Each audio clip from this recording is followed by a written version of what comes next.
Lost you. Oops, what's going on?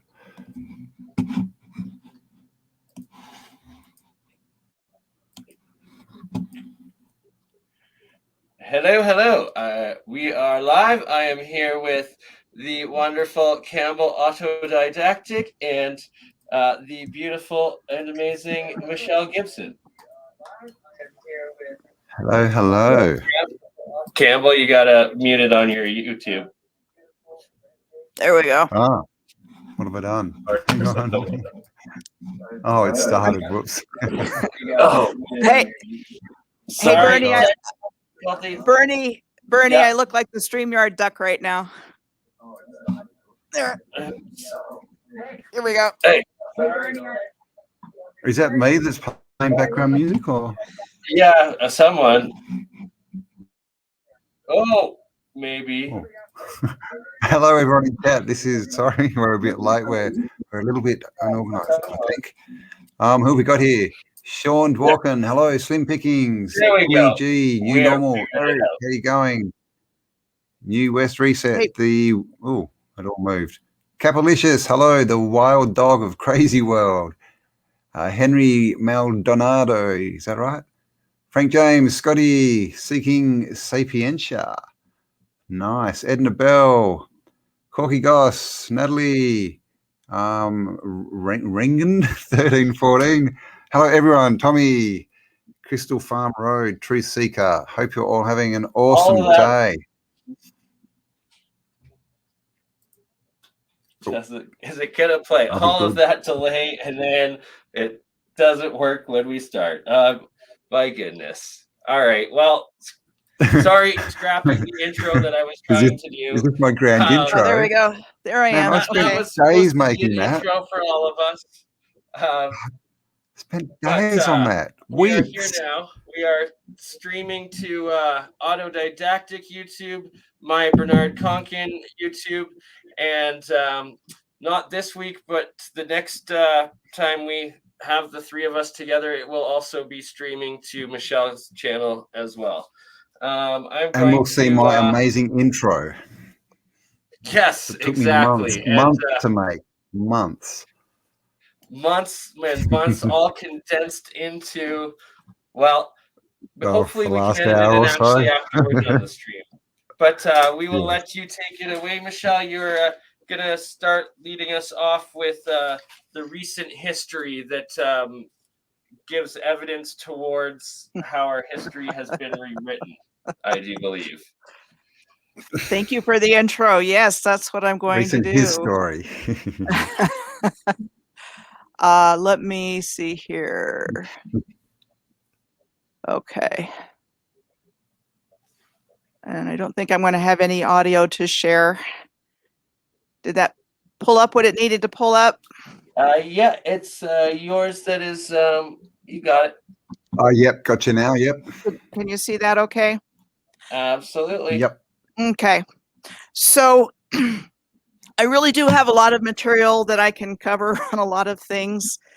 So narrowing it down is a little challenging, but when we were talking before the show started about what to talk about, I had already in my mind wanted to share some of my findings in the series that I've been working on called Seeing History with New Eyes since 1945. And I've really been looking at the patterns that show us how we got to the world that we live in today, what's been going on. And, you know, it's like 2020 hindsight. When you know how to interpret the information from the past, a whole lot more comes out than when you're just living through it. So I'm 58. I was born in 63. You know, so I've been living through what's been going on since that time. And I'm a little too young for Vietnam. I remember it, but not too well. A little too young for the Beatles. But what's interesting is I haven't followed mainstream media for a long time. So I followed alternative media, and I've received a lot of information that way. And so that's kind of helped me frame a lot of the stuff that I'm seeing now with the backstory that most people don't know about because it's not what we see when we turn on the news or read the newspaper. And I'm going to start with this information in this blog post from 1990 to 1993. So I started this series in 1945 to 1960. Then I looked at 61 to 1980, 1981 to 1989, and then I started this new series in 1990. And what I found prior to 1980 is that there were a lot of civil wars, things going on in other parts of the world. They looked to be deliberately caused for that outcome. And then in 1981 is when there were numerous assassination attempts. AIDS showed up in the collective consciousness. Terrorist attacks started. Suicide bombing started. Planes were being blown out of the sky or crashing into mountaintops. Weather, violent weather all over the place. And quite honestly, I'm finding that pattern repeating every year consistently since 1981 up to the present day, basically. And so what came to my mind when I'm looking at just incident and data after data after data about these things taking place that's beyond statistically significant, it really looks like there's been this warfare against us without us even knowing about it, because I know when I was going through the beginning of my adulthood in 1981 when I graduated from high school, I never thought anything other than this stuff was just happening randomly and so on and so forth. Plane crashes, and I think it was in 1982, there was a big plane crash in Washington, D.C., where it was in January, and this plane landed in the Potomac River near the 14th Street Bridge. I was living in that area at the time. I vividly remember it. And that kind of took the news of the day. But on the same day, there was a subway crash in Washington, D.C., the Washington Metro. Very same day. There were months where there was like 4 or 5 plane crashes in the same month. And that's just a lead in to say this pattern is repeating over and over again, that something bad could happen to us at any time, at any place, going out to a disco or going to a soccer match or football match, bombs taking out people that are eating dinner somewhere. This stuff is starting to show up all over the place. So, now I see it as being deliberate. Living through it, no, not so much. I don't, it was just more like a scary fear kind of thing. But that's been our lives. That's what we've been taught is normal. And I'm saying that's not normal. It's not the way it's supposed to be or should have been. It's not our destiny to just... and it's like I'll never forget in my anthropology classes in university how they tried to say that humans are a brutal war civilization by nature, and just like my own like spiritual intuition and being like, no, we are not. That is absolutely false. It is programmed into us, and like, no, just no. Yeah, and so Mm-hmm. Put a baby in a pen with a kitten. What does it do? Does it rip it apart? It plays with it. Yeah, I mean, it's like that's not who we are, and and yet our history in the last 40 years is just replete with this kind of thing. So I just wanted to start here at the Manchester prison riot, and this took place on April 1st starting April 1st of let's see what I want to say. This is probably 1990. Okay, is it 90s? Oh my gosh. So it's also known as Strange Ways Prison. So that's kind of an interesting name. We think it's just a name, right? But it's called spelling for a reason. And so yeah, I was just going to say, it's got to sign everything. So yeah, you've got to look at everything as information as opposed to, oh, well, that's just a cutesy name for it. So for 3 weeks, prisoners took control of the prison. Well, check out this prison. Nice brickwork there. The guys make it up to the roof. They trash the prison. Number end up dead, or one ends up dead, a lot of injuries, 55 million pounds to repair the damages. This is what the prison looks like on the outside.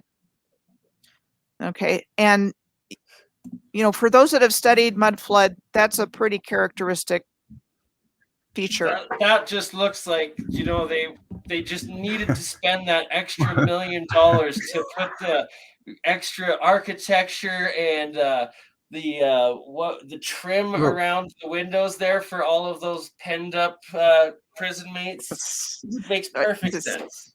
So you've got the beautiful brick Bernie, wall. they might become offended, okay? If they were putting just, plain surroundings, they could become offended. People could walk past and misgender them and all this kind of stuff. Right. So anyway, you've got this beautiful old world architecture, the tower in the background. It was said to have been designed in Victorian Gothic architectural style by Alfred Waterhouse, opened in 1868. And this is what it looks like from above.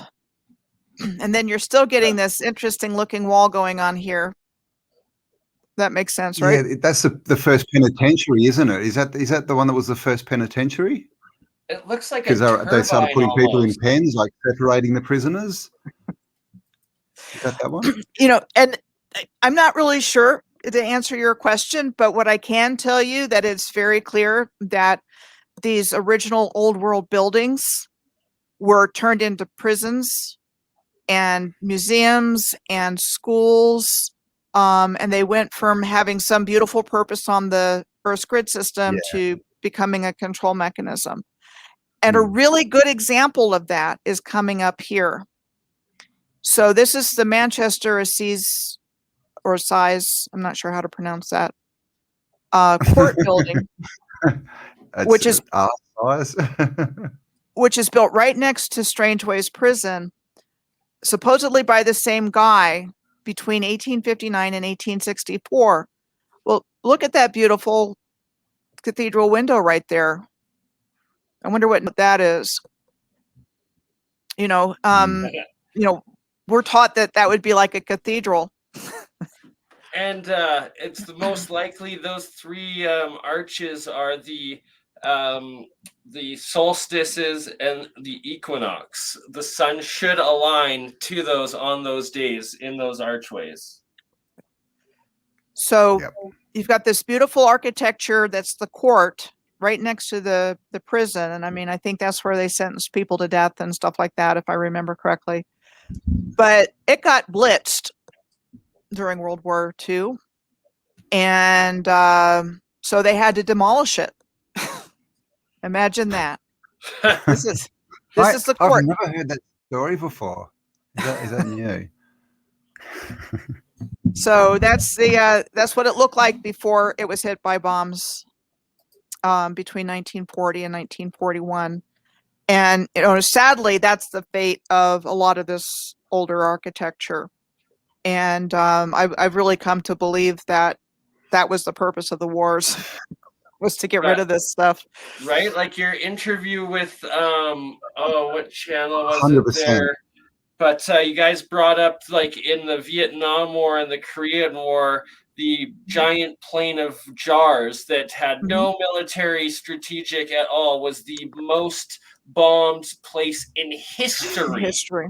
And right, just it's a travesty and it's a crime against humanity, and it's us as individual humans that have to use our free will to say, no, I am not going to operate that plane or operate that drone that is going to blow up some ancient architecture that has nothing to do with anything. Like we are the ones enforcing these. We're giving up our free will and killing ourselves, and it has to stop.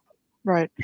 And the context of that was that was during the Vietnam War, and the excuse to bomb the neighboring country of Laos for 8 years was because communist Laotian forces shot down an American plane. So therefore, they had every right to come across over into a country that they weren't technically at war with. And the country Laos itself was bombed for 8 years, and it was per capita the most bombed country in history, and they're still finding bombs there. But the Plain of Jars is a megalithic site in Laos, and I remember first hearing about it on Arthur C. Clarke's Mysterious World. So I heard about it a long time ago. So it was always kind of in the back of my mind, and nobody really quite knows what the jars were for, but there's a bunch of them, and some of them are really big. Oh, if that's been bombed, I wonder what was there beforehand, because there's still a lot left. I mean, I wonder what was, So then there was the bombing during the war. You know, there's pictures of it, and you can find in here also. So, you know, it's like they turned a lot of these places into military targets. Star forts were military targets in the Civil War and World War I, World War II. You know, so many, so much old world architecture was just, you know, bombed to ruins. And I think that's what they were doing. But one of the things that I really wanted to get into with this is to show you some things with popular culture. And I was going to mention all the action men movies of the 80s, you know, as far as, you know, imprinting on all the young males that the way to be a man is to be aggressive and get out there and kill people, and that's the good thing. And this is also how they get war going, is this division. You know, they move peoples around so no one knows where they're from. They, you know, move people from different, you know, so basically, and then they set up divisions, you know, they're bad, they're your enemy. And so people, you know, these poor young men go off to war, you know, thinking they're doing the right thing and thinking they're protecting their families, but it's just all lies. All lies. And there's these, you know, so-called natural disasters, but they're like one right after the other in different parts of the world. So you've got earthquakes, you've got hurricanes, you've got tornadoes. You know, they're big tornadoes, and they're happening year after year. But this, one of the things that I wanted to point out is that the World Wide Web came from CERN. This guy, Tim Berners-Lee, still associated with it today, was the person that brought this the World Wide Web into being. And I just thought it was really interesting that that was the case. Interesting. Did not know that. Symbol there for CERN. Right, 6. 6. A mark of something. How many? 6. Wait, 1. I'm losing myself. 2. Yeah, 3. 3. Yep. 3 okay. Of them. Like, I know. You know, all these civil wars happening. Anyone? A lot of loss of life. This was the king of Rwanda. He was a Tutsi. Check out how tall this guy is. Oh yeah. And they genocided the Tutsis, and if I'm Yep. not mistaken, they separated the Tutsis and the Hutu just by size. So people that were of the same family, if your daughter was short and your son was tall, were put into two different classes and then called two different races and tribes of people. And then they turned the majority population, the Hutu, that were smaller, to wipe out and kill all of the Tutsi, which were these taller people. But it was literally the exact same genetic, cultural, and everything people that the French and English U.S. government came in and turned upon each other. And actually, it was the Germans and then the Belgian, because Burundi and Rwanda was part of first German East Africa, and then it became Belgian. And basically, I'm doing some research because I'm in the 90s right now. I'm really digging into that, and like you say, there's a whole different story there about what actually took place. But what happened to the king? This was the last king. He died unexpectedly in 1959 after visiting a Belgian doctor in Burundi, where he'd gone for a meeting with Catholic missionaries. So you can imagine what might have happened there. Yeah, Catholic missionaries and a doctor can get done. Right. Let's get rid of this guy. Jesuits. And the then Jesuit order, the AKA military wing of the Roman Catholic Empire. Okay. And then right after he was gotten out of the way was when the Rwandan Revolution came in, and when everything was turned upside down and all that started to happen. So, this genocide has been going on for quite some time, unfortunately. So there's a lot of these stories of these, planes colliding with each other on runways. And at the same time, we're being told that, well, great. I'll come back to this in just a second. Communism is gone. Soviet Union dissolved itself by the end of that, during this time. And when did the wall fall? It was 89, just before this? Yeah. I have to ask David. I've just got, Germany. Yeah, so Germany reunified. It was Czechoslovakia, I think, that where the very first incident happened. Yeah, I mean, it's like all of these communist places are starting to go into this state of civil war against each other. So the centralized government is eventually gone, but in its place, there's more war and chaos. So it never really got better. It got worse. And that's pretty clear going through this year by year, month by month, in terms of what's taken place. And then you see these mass shootings that are coming up. So this was in New Zealand, the Aramona massacre.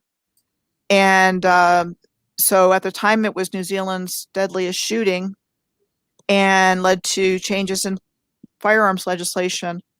But this is what the memorial looks like, which is kind of interesting because of the pyramid and the circle and the square there, and then this pillar in the middle. So that is the Aramona Massacre Memorial in New Zealand. And they did the same thing in Australia with Port Arthur Massacre, completely, contrived, made up, played out. And that's how they disarmed Australia. And, have a look at what's happening to Australia right now. Mm-hmm. So these mass shootings are starting to come in play. You start to see the formation of the steps leading to the European Union. That doesn't happen quite yet, but they're laying the groundwork. It's a German reunification. And you're still having these plane crashes. This plane collision in Detroit. And I just want to show you the similarity here of this Detroit plane crash and then another plane crash in China in the same year. And it looks like almost identical here. Like a bomb going off in the fuselage. two different places. You've got the earthquakes. You've got these crazy weather events. And again, it's beyond statistically significant. They're starting to devolve into this state of war. You've got Desert Storm going on over with Kuwait. More plane crashes. You've got that Provisional Irish Republican Army doing their bombing and terrorism thing, on 10 Downing Street, where the Prime Minister lives, during a cabinet meeting. And they show up a lot with these terrorist activities, bombings. Again, I just really have to wonder what's really going on here, because I couldn't find a whole lot of information on their bombing of the London stations of Paddington and Victoria early in the morning in London. So I found this article, and then there's this picture. This was like a stock picture of several different places of this bombing, but it doesn't look, major.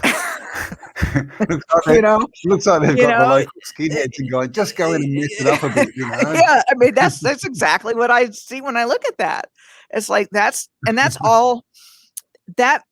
Basically, that same shot was all I could find to show what this bombing looked like. Wow. So anyway, there's just really weird stuff going on.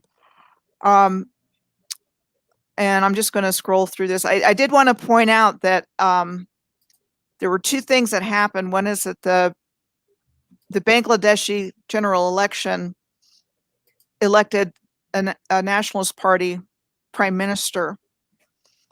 And within a couple of months was a really bad weather event. And so, I'm just looking at the odds of some of these things that are taking place.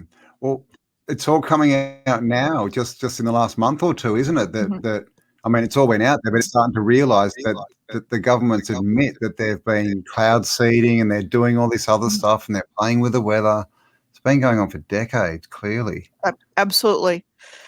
So this is the point that I wanted to make with that. On April 29th, around 2 months to the day after the general election in Bangladesh, where the Bangladesh Nationalist Party won the majority of seats in parliament, a tropical cyclone hit Bangladesh, killing 138,000 people and causing an estimated 1.5 billion in damage. And again, that's what's in the historical record.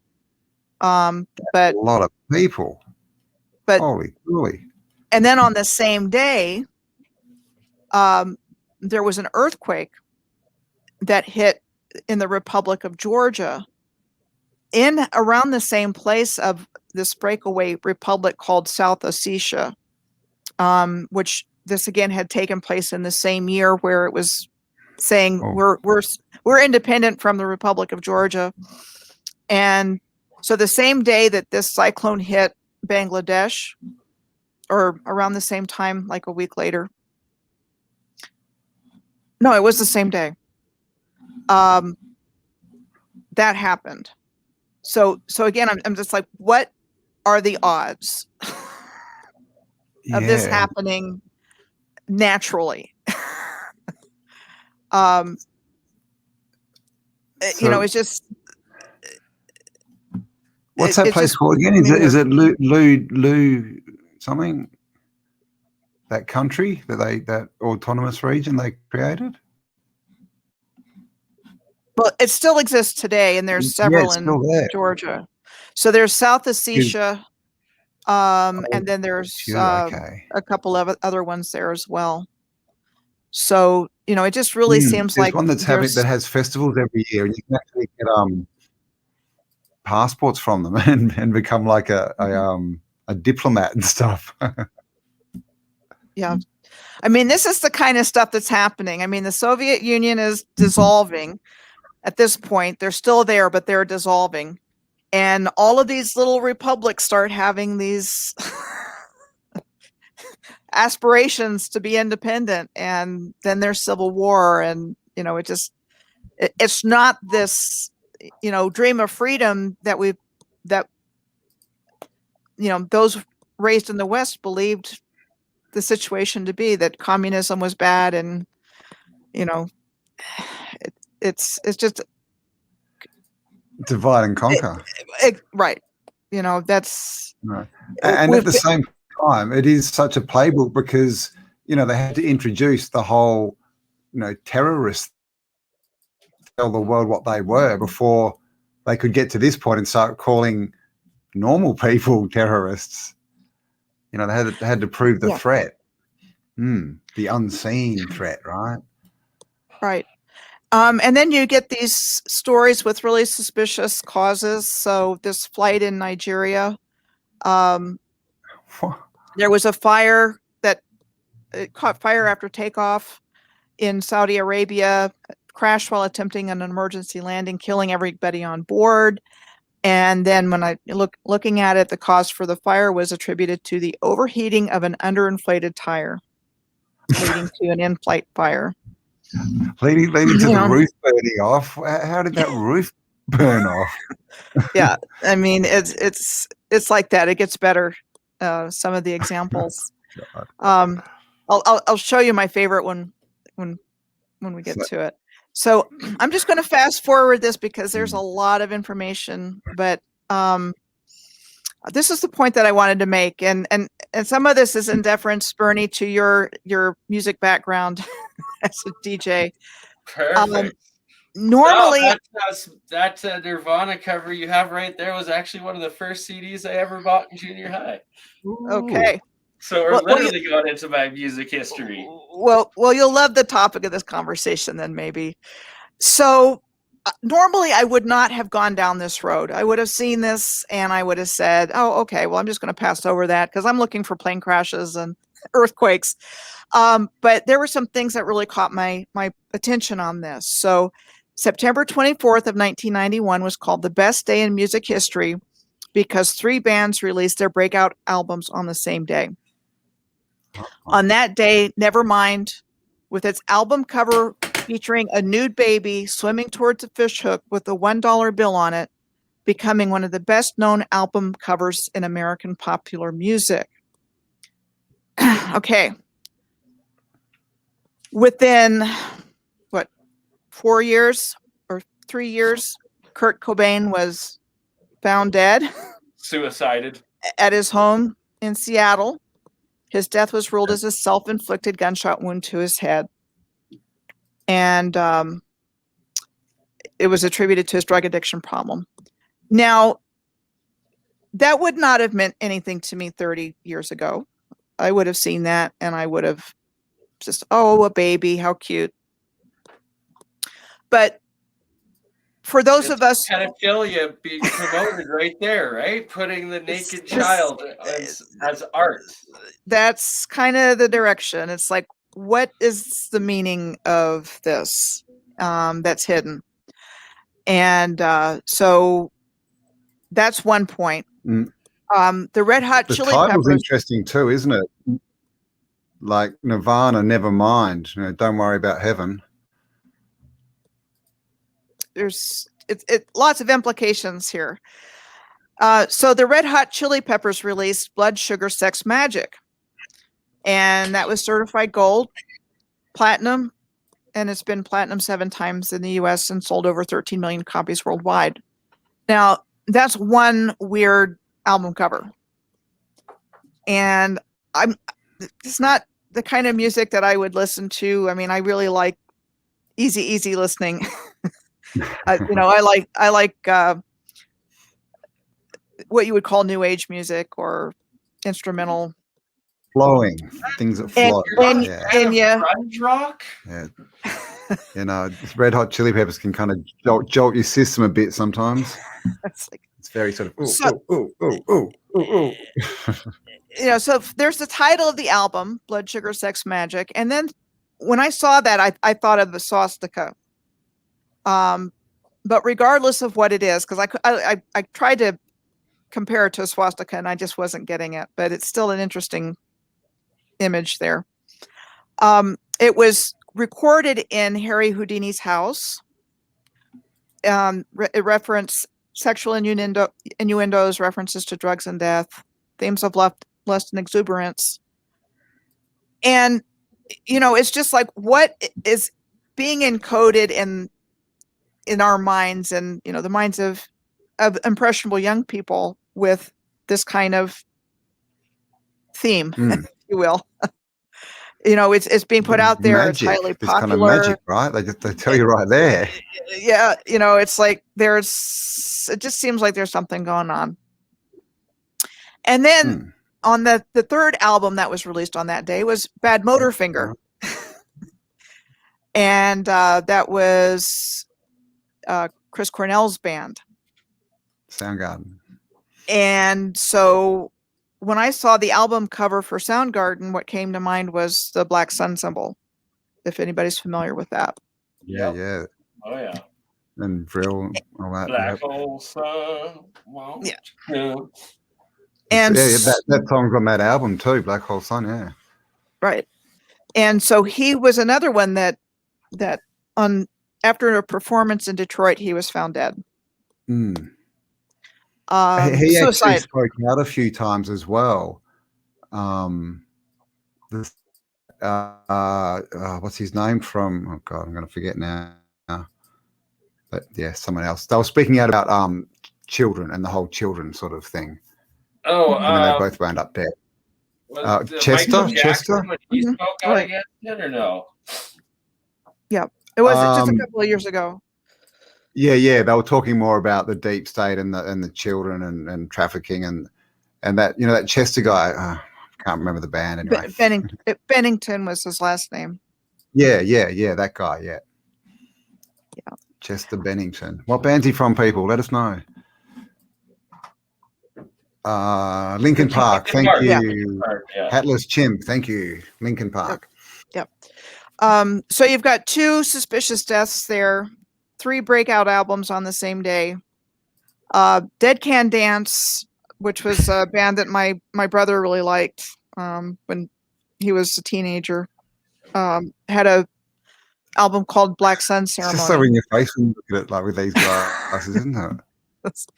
And so I put the words for the song there, but it's like, what are they trying to tell us?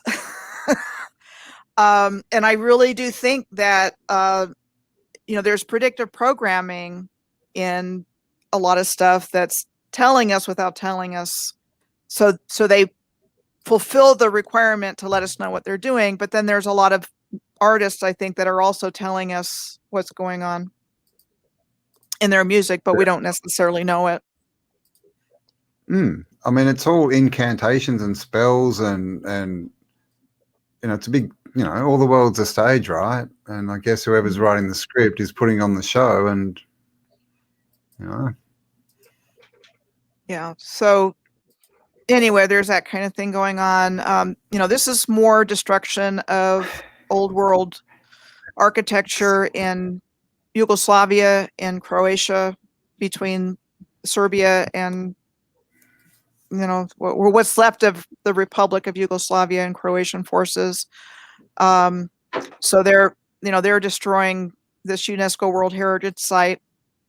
And of course there's questions about UNESCO, but still, it's saying it's really old. It should be protected, and they're bombing it. And then you've got these crazy fires going on in California, which continues here. It continues around the world. I found some interesting ones in Australia doing the research. There was one in the 80s called the Ash Wednesday fires. Ash Wednesday, yeah. I was in Melbourne for that. Yeah. So, there's just all kinds of, weather events, blizzards. Bill Cooper released his book, Behold a Pale Horse, in December of 1991. And he's, telling us about this stuff.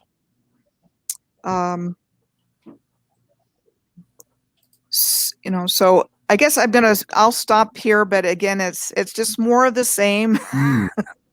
Well, yeah. And it's really, really interesting. just to look at it differently. Oh, absolutely. Like when even you were naming off some of those rock songs that like I was listening to in like junior high and high school, it's like it is a whole new perspective now with the eyes wide open and like, wow, it's truly hidden in plain sight how they put this like pedophilia and what does everyone do? You know, we sing these songs, which is like an repeat it, you know, with lots of emotion, and then it's like, then we're the ones doing their little ritual, really. There we go. Yeah. So you know, yeah. I mean, it's a really deep subject, but there's a reason we're in the situation we're in today. Yeah. And it's not just we're, you know, like we were saying earlier, that we're beasts and that this is our true nature. That's what they want us to believe. And they do it that way because they can't touch us. So they have to get us to fight each other and kill each other and do their dirty work for them. Exactly. So they have to get in our heads and, you know, give us all these reasons to hate and, you know, not like people of a different religion or different ethnicity or different color. You know, they just create that polarization all the time. And this has been ongoing for, you know, the attack against all of us has been going on for 40 years, but it's been going on before that. And I personally think that the reset really ramped up starting in around 1830. So since 1830 is when they really started, you know, setting up the new historical narrative. Yeah, exactly. After wiping out the old one from the two world wars at the beginning to end of the first few decades of the 20th century, and then they mopped up what was left with the Korean War and the Vietnam War, and from there they've rewritten everything. And one of the best examples that really evidence that really does show this, and that I have to give credit to like the Mudflood Tartaria community for finding this out, and it's the French and German science books from the 1600s that have full chapters on atmospheric electricity, and that they have the Hertz frequencies, the power differential that you will get depending on how high up from the ground you are in the atmosphere. And this is 500 years ago. And we're told in school that Benjamin Franklin discovered electricity in 1750. Like, it's ridiculous. Flying a kite in a storm. Yeah. Everyone goes out and flies kites in storms, so come on. You know, and another companion to that, Bernie, is, you know, Vedic astronomy and astrology goes back way in time. Oh, absolutely. I mean, they were, you know, masters, you know, observing cycles and, you know, cycles of time and the heavens. And I mean, those guys were amazing. And yet, if you look in our historical record, they want us to believe that officers of the, you know, the British East India Company and their ilk, you know, brought in this wonderful astronomy and observatories to India. And, you know, it's like, you know, that's not true. But they sure tied it, you know, honed in and took credit for everything. Oh, all right. It's their facade. Any building that they put the 1800s, 1900s that it was India wasn't a, you know, third world country before the bloody English got them. No, it was a world dominating or a multi-world dominating empire, seafaring empire, as was China, as was Persia, as was Egypt. And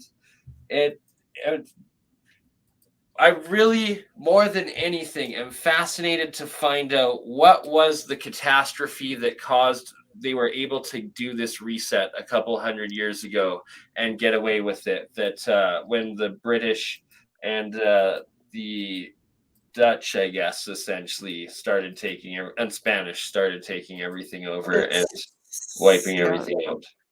Yeah, I mean, it's they did something, and you know, there's a lot of really good researchers looking at a lot of different aspects of it, and you know, I think it could have been a series of events. You know, I think it could have been directed energy weapons. I think it could have been frequency. I think it could have been, you know, a lot of different things. What I absolutely believe is that it was deliberately caused.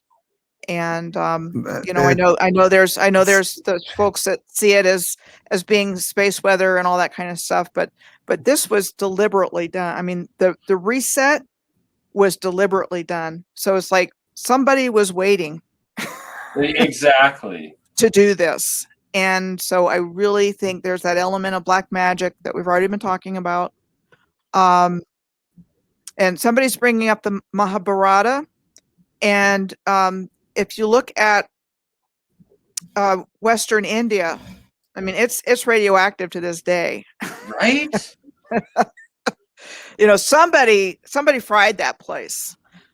Exactly. And that's where, again, if you look at the history, and I went through, and I followed an alignment through there. You know, that was a place where there were highly enlightened beings. I mean, we're talking masters of consciousness, right? That lived through that area. It's like they celebrated these highly enlightened, you know, beings that knew how to activate their Merkaba and light up like a light bulb, and exactly.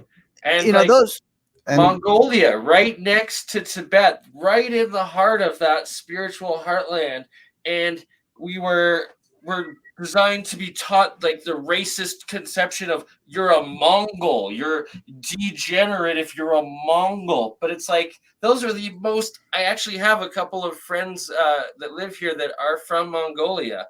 Then they were the most spiritually advanced and developed people I've ever encountered, and it's everything is backwards. We live in a backwards reality of word spells and fake news. And it just, once you have the perspective to see it for what it is, it's frustrating, but we are making the change. We are the change, and it's a beautiful world and a beautiful future that we are building. But it also shows you that it's just one playbook that they do over and over again. So when you work out, you know, the code, because they've got no creativity, when you work out what they're doing, it's just obvious. Then it's like, well, you know, let's get off this merry-go-round. Yeah. Right? All they've got down is viciousness and brutality. That's their thing. But you bring up a good point, because, you know, Mongolia is desert. You know, you've got most of Australia desert. You've got the southwest of the United States on up into Canada is desert. You've got, you know, all of these, the Sahara. I mean, if you look at the Sahara Desert on Google Earth, especially in Mauritania, you just see this downward motion. Like something was flowing downward. Yeah. It's exactly the same in Central Australia. It's just everywhere, these flows. It's like, what? Yeah, so it's like they did something, because it wasn't like that. It was highly advanced. Yeah. You know, Savannah, you know, talk about Drumheller, the Badlands there, you know, Badlands in the United States. It was caused. And I do remember Sylvie on New Earth having an episode about these deserts. And there's in Oklahoma, when it was when I was living in Oklahoma between 2012 and 2016, and I first started waking up to this.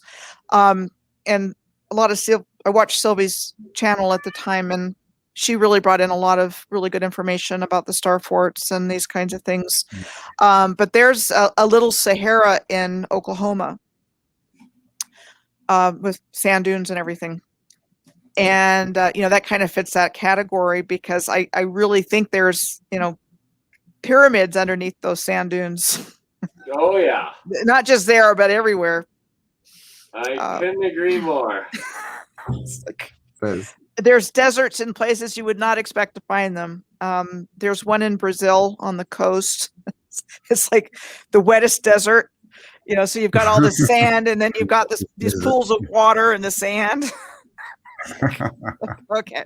What's going on there? Yeah. So, there's been a lot of destruction going on, and, it's like time we become aware of it, and we can't change it. But as we become aware of it, I think we can, move forward, make different decisions, and, realize what's been going on here. Yeah. Change direction, make a different, like you say, different decision, different action. Yeah. Because the last one, I mean, the way that I'm looking at it is, the 1800s kind of reset. It doesn't look to me like that was, the mud flood or the event. Like you say, it looks like it was more of a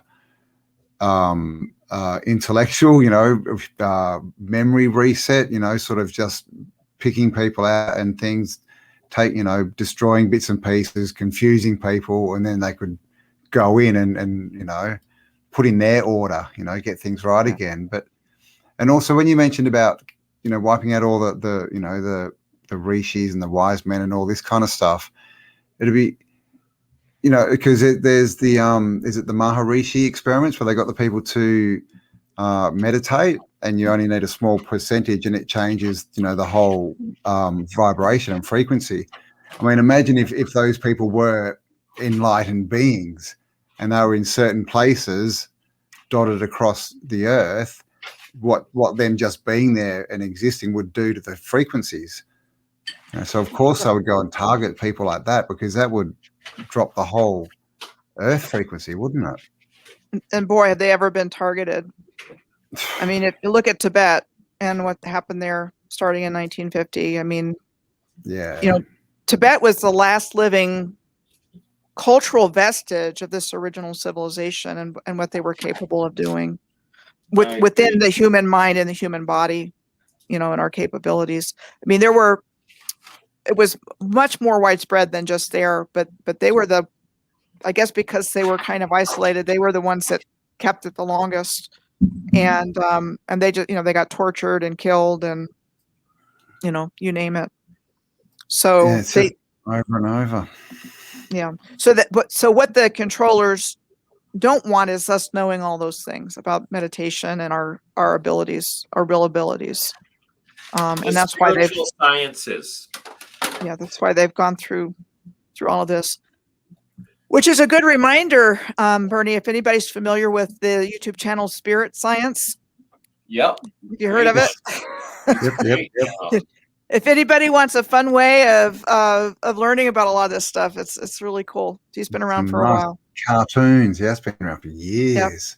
Been around for years. It is. I don't agree with everything, but a lot, like the vast majority of it, it's bang on, and it's like you just listen to what resonates with you, and if you're feeling it within you, you know that it's probably true. And well, if it doesn't, just be use your discernment. Yeah, don't judge it. Just leave it. Go find more information. See what happens. Create the things that can link up and give you a better picture. But as we get into this, we're noticing that all these fringe kind of theories that was always talked down about, and don't go into that. They're all weirdos. Don't look at that. That's right. That's the truest truth, and it's clear now that there's a very good reason they tell you not to look at that. They're weirdos. Oh no, because it's the truth. It's just a scam. Mm-hmm. Don't trust your gut feeling. Don't trust your own intuition. Like, don't listen to your spirit or soul when it's telling you that what you're about to do might be wrong.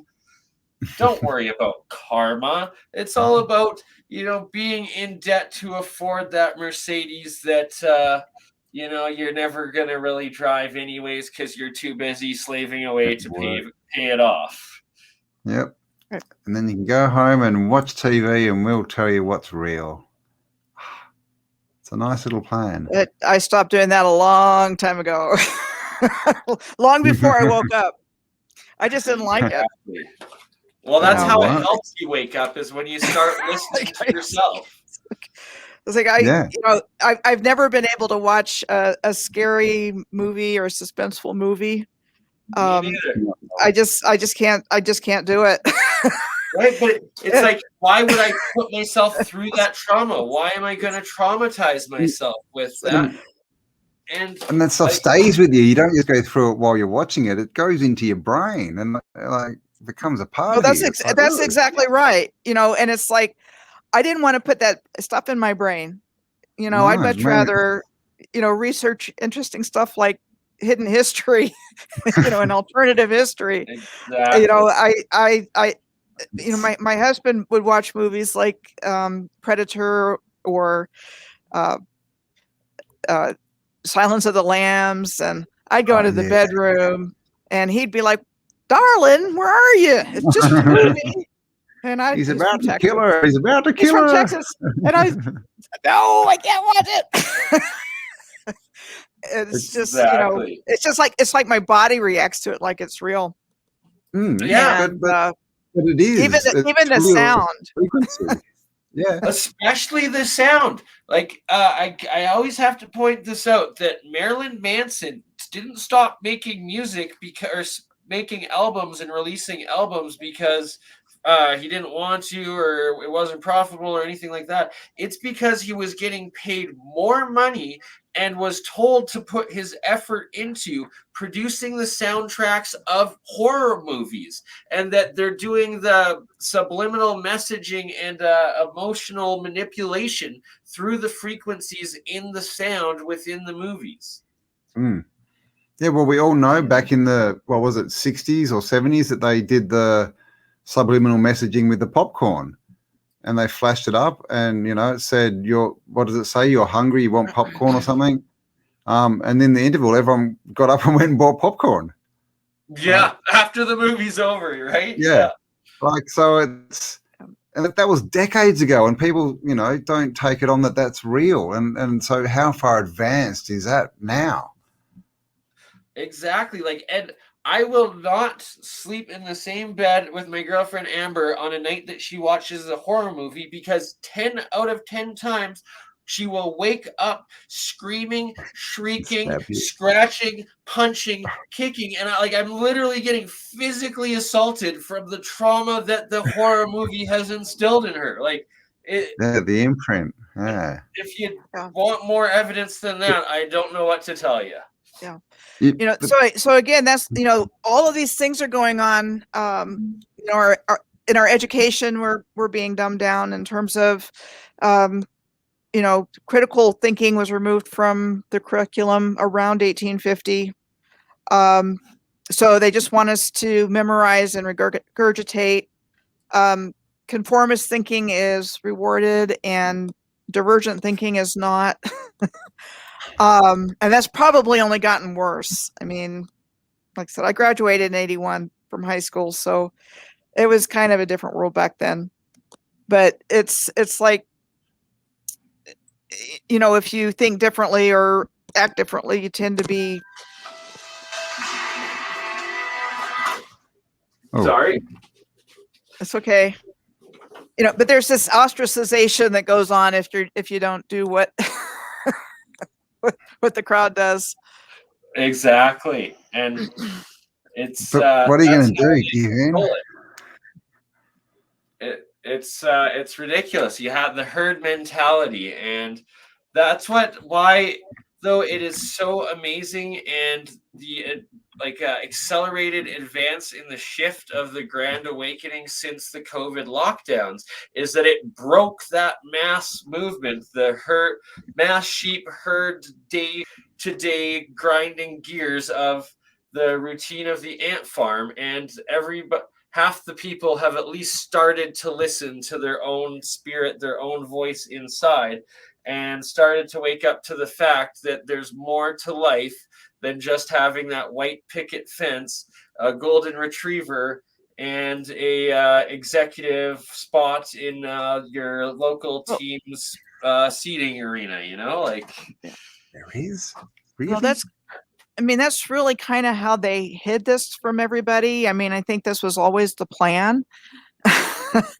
but they needed the piggy bank from the West to fund their other stuff. So they had to, make a certain number of people in certain countries feel comfortable. Like it's over there, it's somebody else. We're going to have this nice life here.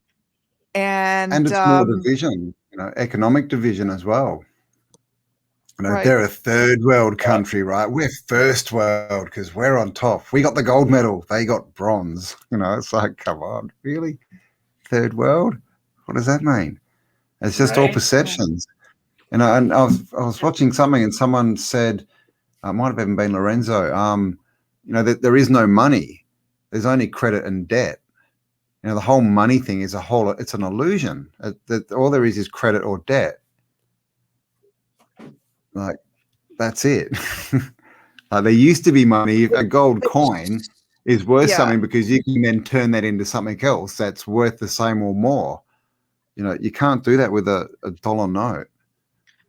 And I found the origin for that as it affects us today in around 1716, 1717.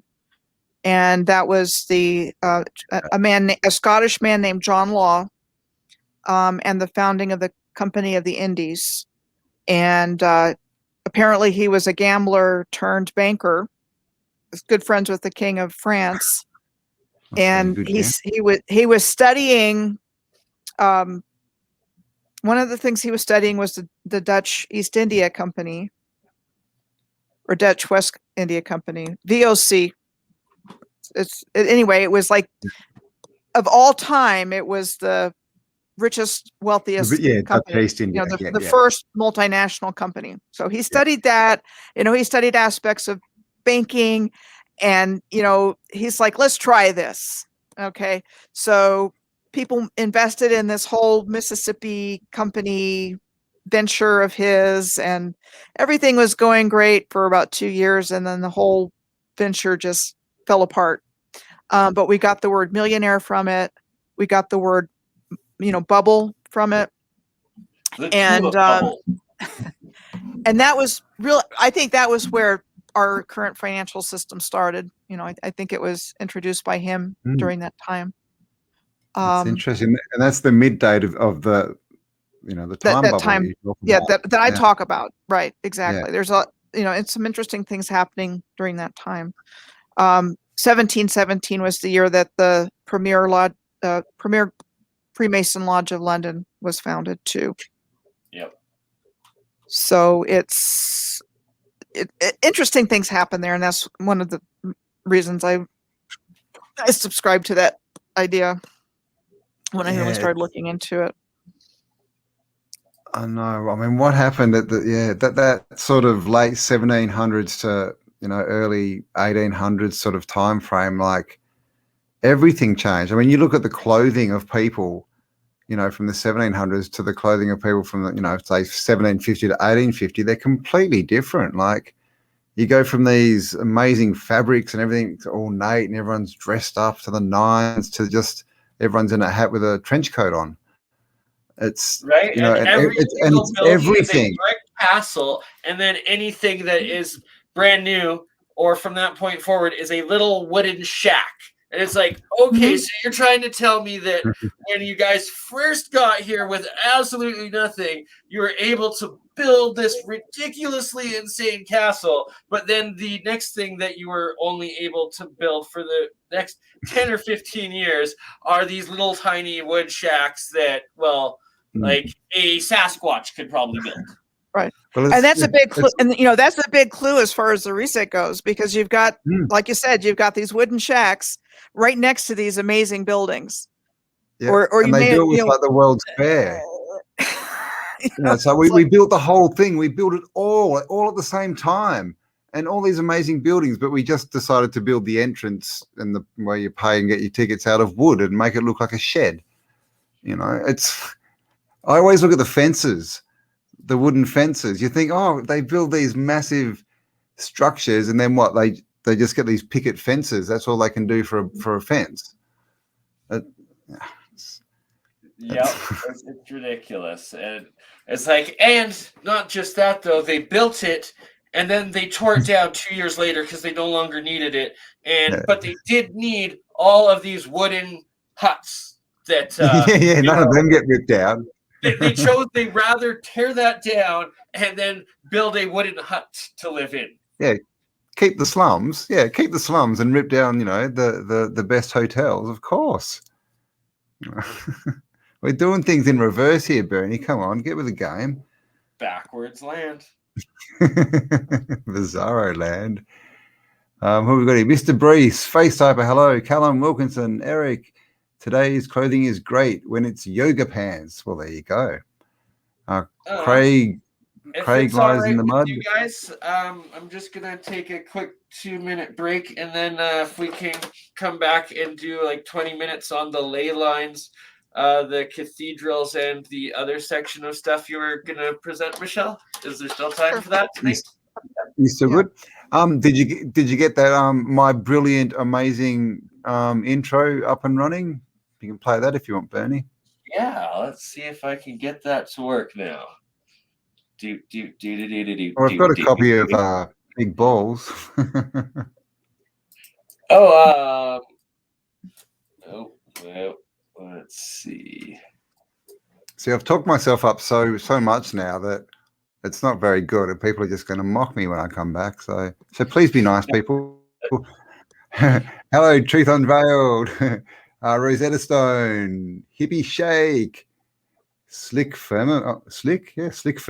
New Normal, Aaron Corbett, Face Diaper, hello. I could listen to Michelle cook rice and find it interesting. Well, there you go, Michelle. I wish I could cook rice and have it turn out. Yeah, when she cooks rice, it is interesting. It's crunchy half the time. I don't like crunchy rice. It's because they lie, and it's not 5 minutes rice; it's 10-minute rice. It's doing whatever the instructions say, and it still doesn't turn out. I don't know if that's living in Arizona or what. Actually, Arizona, don't just put it in water out in the sun, and it just cooks itself. Not in the part where I live. Further south. Michael wants you to write a book, Michelle, and he says, please. Actually, we'll put the link for Michelle's website because she's basically written about 4 books already. It's just in blog style. So it is Piercing the Veil of Illusion. Is that correct, Michelle? Piercing the Veil of Illusion. Michelle, can you hear me? Can you hear me? There we go. No. Well, if anyone can hear me, it is Piercing the Veil of Illusion. Sorry. A very good intro, isn't it? All right, chat amongst yourself, guys. I'll be back in 2 minutes. Just go into the toilet. Enjoy my amazing creations.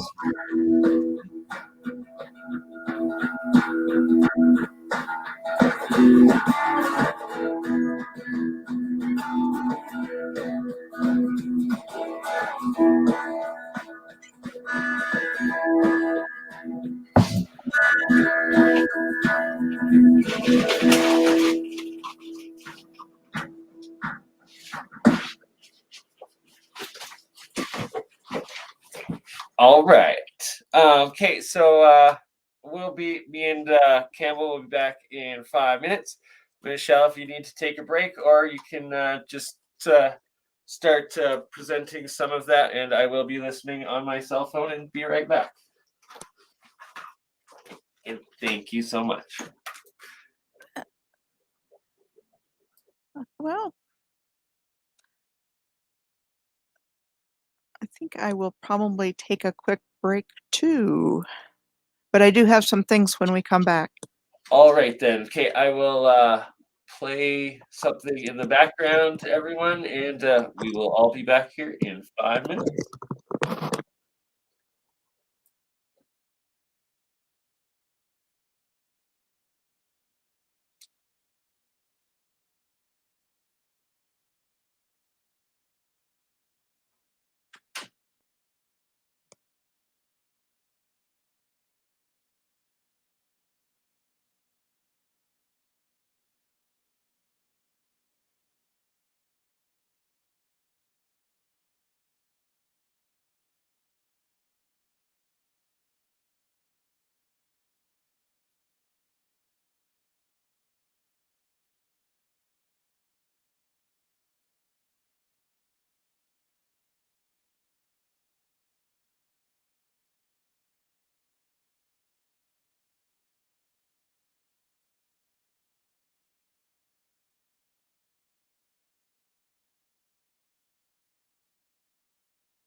Yeah, maybe we start with like, are there sort of sections like we've got batteries, storage, production of, are there certain sort of system? Is there like stages? Well, if we go really far back as far as like the Volta when he was coming up with the first battery, back in those days they thought, just by creating a static electricity effect was the only way of creating electricity.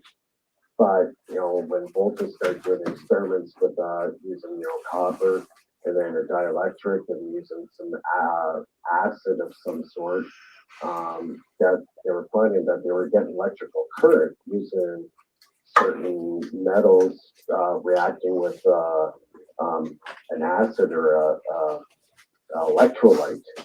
That not only can you create electricity by the static means, you can also create it chemically. So that was a very big discovery for Volta to come up with the very first battery. Back then they used to call it a pile because it was a pile of accumulations of copper, dielectric, and battery acid, and just kept piling things up. I think they also used nickel as well in the composition. So yeah, that was the very first creation of the first battery. So different layers of different. Basically, this stacking was different layers of different, materials that had different. A lot of the experimentation was done in that time with different materials. What was working with creating electrical current or creating, basically a new version of creating electricity, not through a static means, right? So, also too, back in those days, you got to understand they didn't have like voltmeters, amp meters, and stuff like this. None of that stuff was invented yet. So some of the early tests to actually see if electricity was present in the battery, they actually had a dissected frog and they would touch it with two electrodes and then the leg would shoot out. They're biological, right? We could get in that story right there. We could spend 6 hours talking about that one. There was a big controversy, with having electricity and biological reactions. So we could do a whole show on that one altogether. But as far as that was the very first time that they were able to store electrical power in a battery. And so Volta is obviously where we get the word volt from. Yep. Is energy in the battery stored in volts? Or my real question: how is it stored? How do you hold? Well, it's a chemical reaction. Yeah, it's a chemical reaction with the metals. You have a dielectric, you have copper, and some of the batteries have nickel. And then it's the reaction. It gets into almost like the Alchemist type of stuff. So is it almost? Is it like when the electricity goes in, a reaction is created, and that basically changes or transmutes the the materials, holes in there, and then when you want to take it back, does that reverse and release the energy? Is that how it works? Well, it can only store the power for so long after the battery discharges and the electrolyte either wears out or does not hold that charge.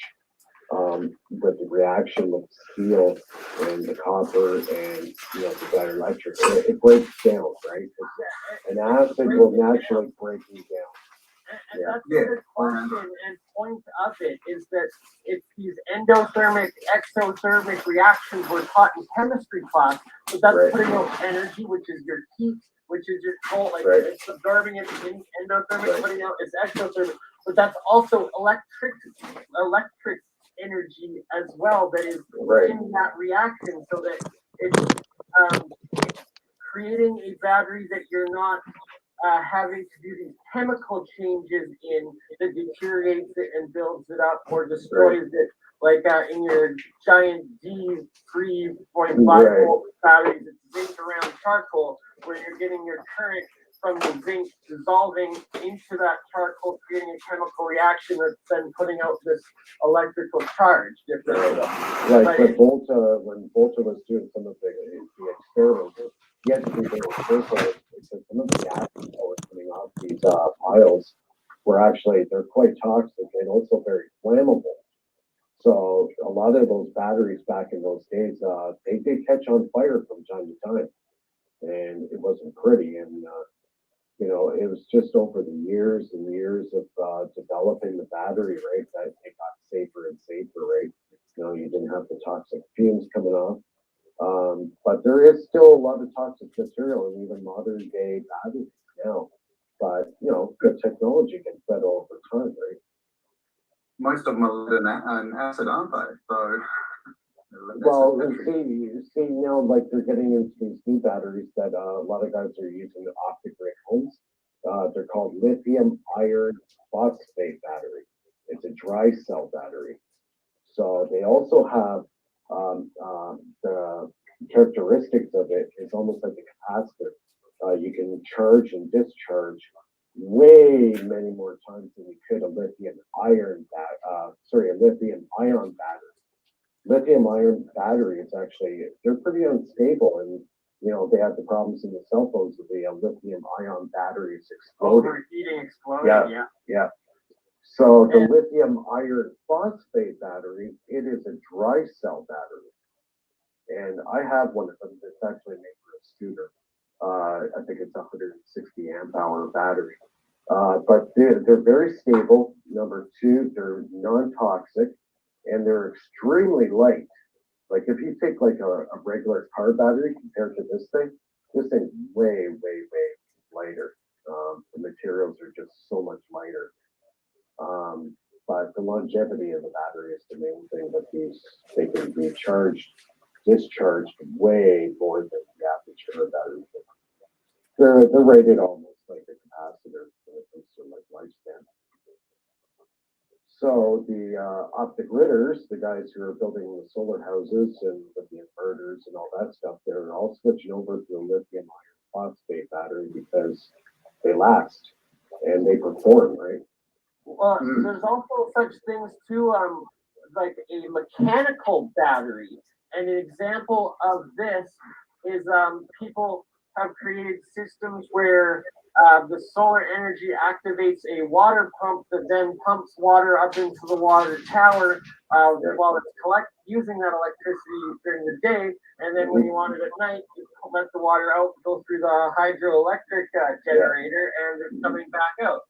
And that's completely green and renewable type of battery as well. So it's that also like graphite, I believe, or graphene is another type of solid state battery that they've been suppressing the knowledge of or the advancement of. And I think John Hutchinson's crystal battery might be that type, but it could also be a piezoelectric style battery or something. I think there we go. And we are back.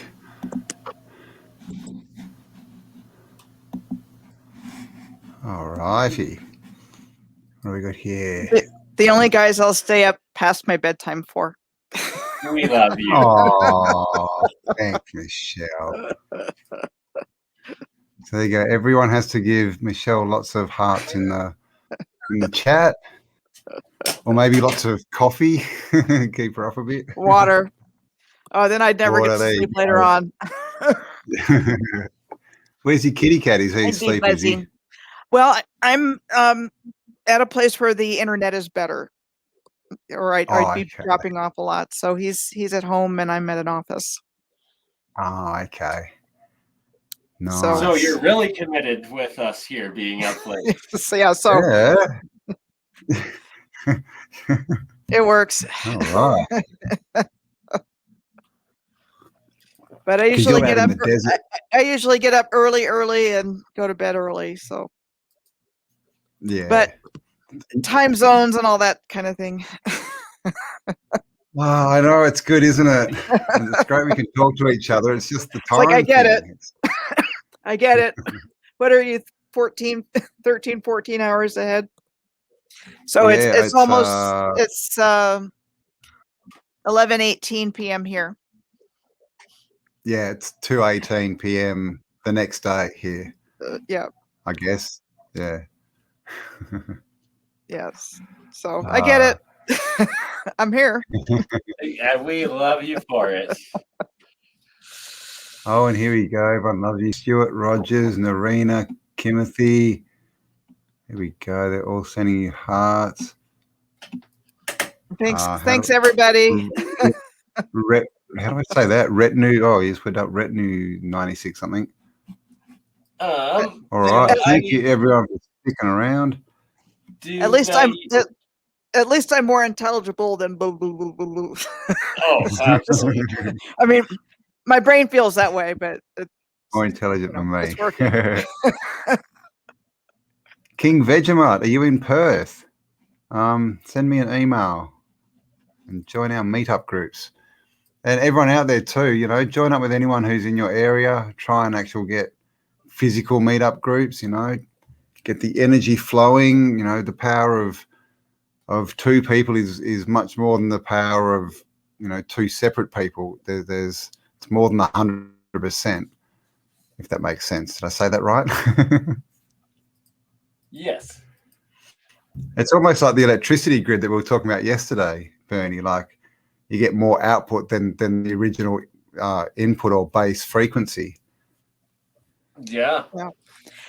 Speaking of impossible time zones, so I'll share this. It's in the next short and sweet that I'm working on that people have given me suggestions. And Big Diomede Island is a short distance from Little Diomede Island in the Bering Strait. Big Diomede is Russian. Little Diomede is American. The international dateline goes right between them. And so there's 21 hours difference in time between the two places. What? And they're less than they're less than 3 miles apart. And so 3 miles. Less than 5 kilometers apart from each other. They needed to put the biggest possible division between Russia and China, or Russia, America. I guess, right? So it's interesting because it's Little Diomede is part of Alaska. That's and jeez. Yeah. What's the logic? There is no logic to that. Now we know. Now that we know how messed up the world is, we know there's no logic. Even this time is just doesn't make sense. Just this imposed grid, isn't it? A prison for the mind, a gilded cage. And it seems that we have people literally from every time zone in the world joining in live with us here. So I'm seeing it all pop up. Yeah, we are making an impact, and your late night sacrifice for us, Michelle, it's not in vain. I'll try not to make too much of it. You need to share a screen again here, or yeah, let's do that. Okay, I'll just let you put it up. I'll put it to the screen, and then I was gonna go finish my cigarette that is still outside burning. Yes, I'm great, Eric. That's how I was able to come back in instantly when I knew Campbell was back and to get it going. It was synchronicity. And Eric Smith has just spoken some truth, and he says long hair gives one psychic powers, and I believe that's true. If you don't believe me, just go and watch what's that movie with the big blue people? I can't even remember the name. Avatar. Avatar. See, we can plug into the trees. So synchronicity is a good lead into this, and we were talking about Laylines too, and it's been a pretty incredible journey. And what I'm finding when people give me suggestions, most of my original data came from my own research and following ley lines, and those were all the places that I looked at, and that's what focused my research. And when I look at places that other people suggest, it takes me places that I wouldn't even think to look, which opens up whole new subjects. And, you know, you just barely have to You scratch almost the don't want to look. I know. barely scratch the surface for stuff just to come pouring out. And I think the original civilization was very advanced. I think it was based on sacred geometry. And I think ley lines are, besides being hugely significant, I think there's consciousness there, and metaphysics, and, you know, I can't even explain it, but there really is magic there. And so I kind of wanted to give this example of this work that I was doing based on something somebody suggested. And I'm going to use the follow-up because this is where a lot of the synchronicities came in. So somebody who lives in Cape Fear, North Carolina, told me to look at this area that he had learned about, this ley line from the Bermuda Triangle to, he said Great Serpent Mound was in the original one. That was video number 1. This is the follow-up to the first video. There's a researcher named Peter Shampoo, and that's how he pronounces it. And he spells it Champous. And I would recommend you looking at his channel if you're interested in ley lines. It's very good information. Another interesting one is the Hornsby Island mystery. And I, from what I remember hearing, I think the man who originally produced those videos passed away, but his YouTube channel is still there, and he's got some really interesting information about ley lines as well. So Peter left a comment on this, like the same day that I uploaded it. And I didn't even know that he was the source of the commenter's information. So he said, I'm the author of this ley line. And he pointed out that Lake Itasca in Minnesota is on this ley line, and that Lake Itasca is the headwaters of the Mississippi River. And so I started there. And then he also mentioned that there were a lot of meteor strikes on the ley line. And if you go to his website, geometryofplays.com, he's got it on there. And then somebody else who had worked in pipelines for a career said that he had noticed the fact that pipelines and Indian reservations have a tendency to be related to each other, which is something else that I had kind of picked up over the years, but it was interesting having confirmation from somebody that actually worked in the field, noticing the same thing. And you really saw that with the pipeline going through North Dakota a couple of years ago at Standing Rock, and how that all played out. So anyway, somebody else commented after I put up the original part of that. This is what all these people thought of when they watched the video. And somebody pointed out that Huntington, West Virginia is on the ley line, and that was near the location of the Mothman prophecies, which was a movie that was supposed to have been based on a true story. And that occurred in Point Pleasant. And if you look at the relationship between Huntington, Point Pleasant, and the Great Serpent Mound, they're really quite close together. And, you know, you've got a pretty decent triangle going on there. 63 miles on this side, 69 miles on that side, and 34 between these two places. And I never saw the movie. It's a Tom Hanks movie.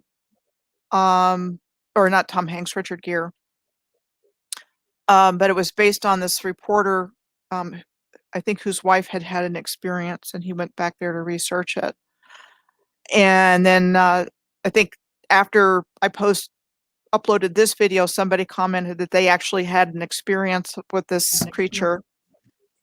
But I find it very interesting because I'm wondering if, you know, originally this grid system was functioning throughout the Earth, you know, providing that free energy that our show is being introduced with. It was integrated.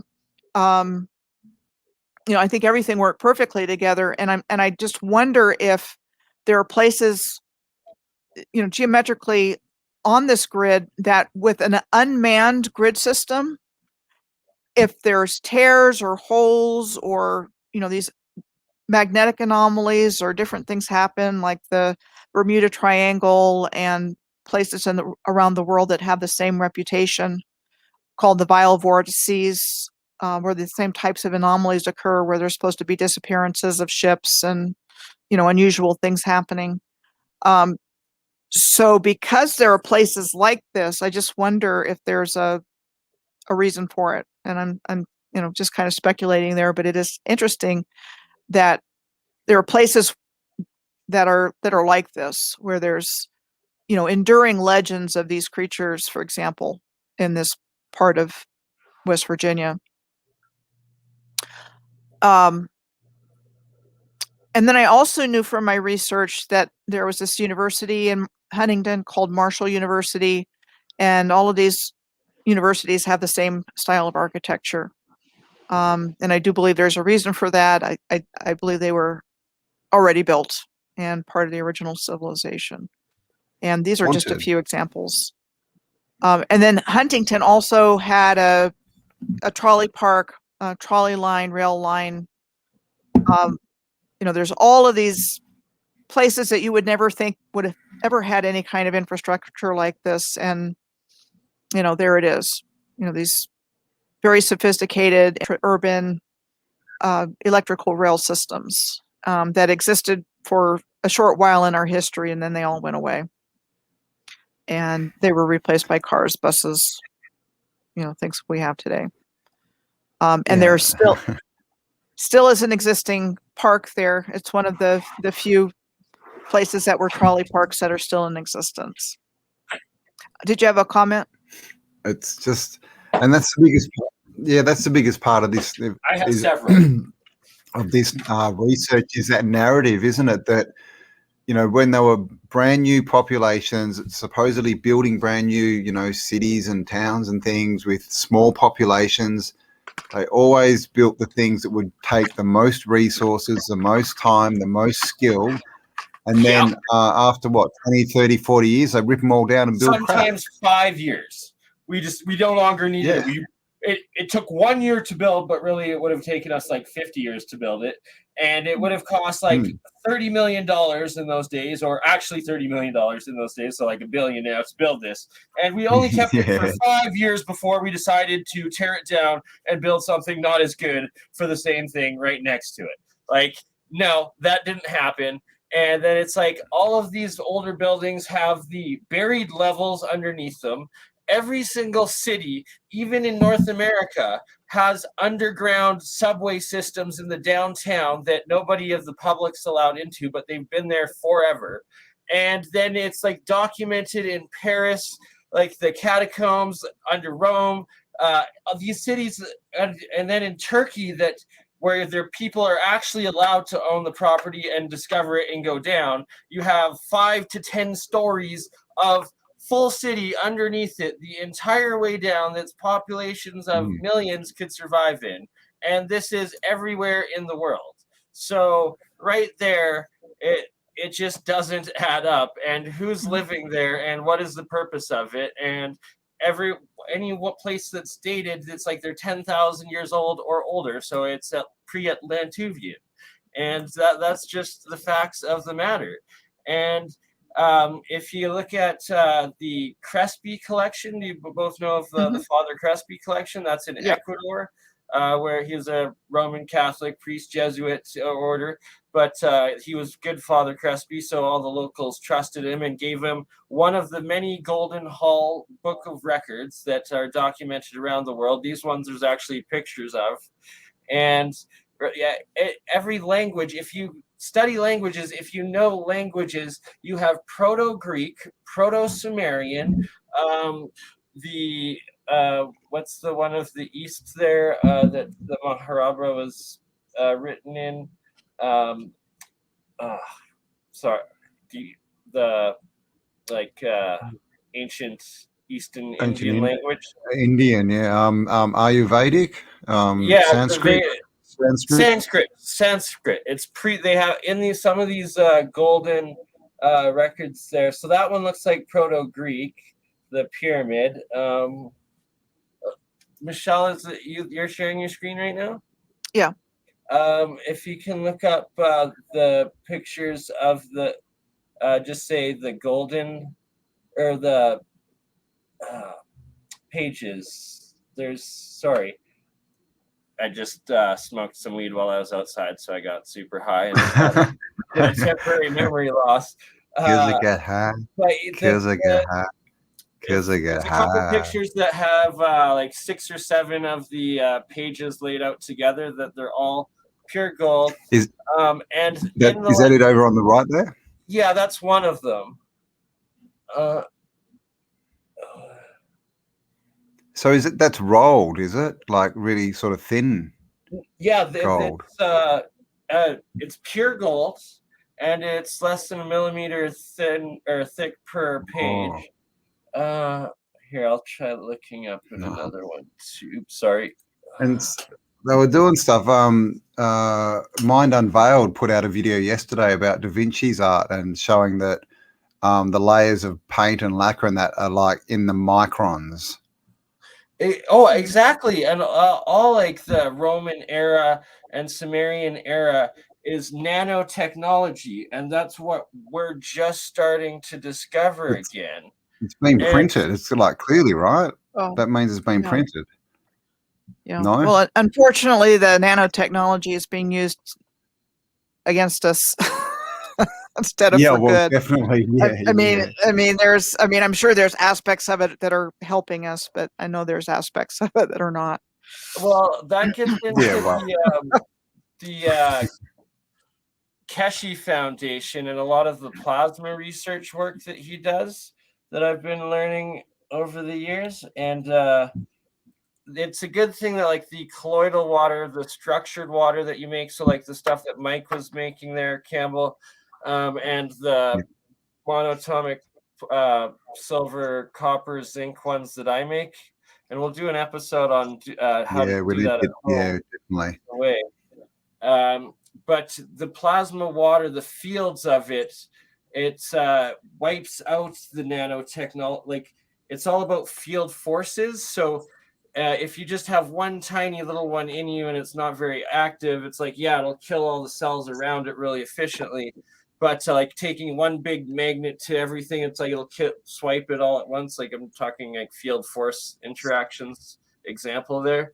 But if you start drinking this water on the regular basis, it changes your field, like it replenishes it. So you can kind of picture it as like your aura.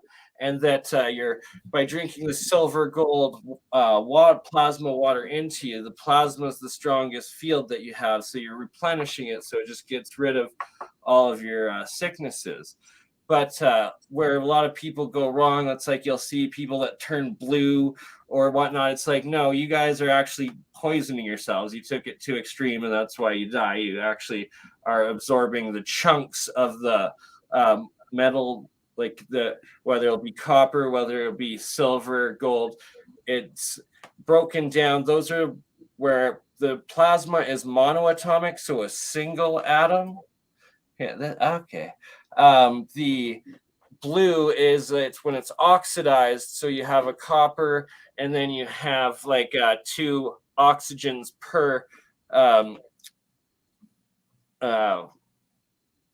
copper or gold or silver atom attached to it, and then you have about 10 or 15 of those then bonded and attached to themselves too. So it'd be like mono 100 or atom 100s or atom 1000s compared to your monoatomic plasma size, which is like your quanta size of 1. And So you're still getting the actual solid metal that gets caught in your body, and then you accumulate a bunch of it, then you're getting all of that poisoning, and that's how it collects over time, and it in a turns different form still, isn't it? Thousands, and that is your heavy metal poisoning, whether it's mercury, whether it's gold, whether it's copper, whether it's zinc, heavy metal. It's because you're actually ingesting, eating in large amounts of the physical size or solid amounts that are then solidly connecting to your flesh body that you're intaking, and that's going to kill you with the heavy metal poisoning. The plasma, it's the white one, and it's only one of them. And so that's like a cell on a cell level. And as it charges the water, so all the water you're taking in, it's got the plasma energy, but it's also got absorbed into it these monoatomic coppers or silvers. And it's that you're having like I guess like scientifically speaking, colloidal silver rates are at like 7 points per million, or like 25 points per million is really strong of actual silver particles dissolved in the water. So that's like 17 of those single white plasma states of your elements dissolved in that water that you then get into your body when you drink it. The monoatomic silver gold water that I'm making, because I'm using the pure gold that is accumulating in that plasma state, the pure silver, the pure copper, the pure zinc, that is the plasma. And then it is, when I charge my water every day, it only takes half a day for it to absorb into that water and be 1,000,000 parts per million that you're drinking in and taking in every day. And so that's how it truly is the scientific understanding of how this stuff works, and how you're changed the water into the plasma state, and then how you're having plasma atoms interacting with your body cell living plasma atoms, and how it's on both the micro scale of each monoatomic atom of whatever the plasma it is you're bringing, or the solid plasmas that are so it's not a plasmoid, it's a solenoid of that would be like 100 copper or 1,000 copper, or if it's mercury, it's 1,000 mercury per chunk you're bringing in. And it's like you have the substrate at the bottom. That's in your monoatomic elements now, where it's either like dissolved in on the anode side, it's falling down, it's producing these blue pieces of copper oxide or lead oxide or gold oxide at the bottom. So that now is 1,000,000 per million of solid copper oxide, lead oxide, gold oxide. Or if it's the straight white single atom here, let me bring up. So basically what the monoatomic, what you're doing is you're taking an oxygen molecule out of the equation. And so it's just a 1-for-1 atom with a proton or electron. Is that what it is? A molecule? Here. That is what this is for. So that your one center atom, the white one in the middle, that is your one plasma atom, and that is the field force around it, and the hydrogen wave function. So white is pure plasma, the blue is the opposite inversed. Like cone coming out, right? I gotta get the shapes to show you.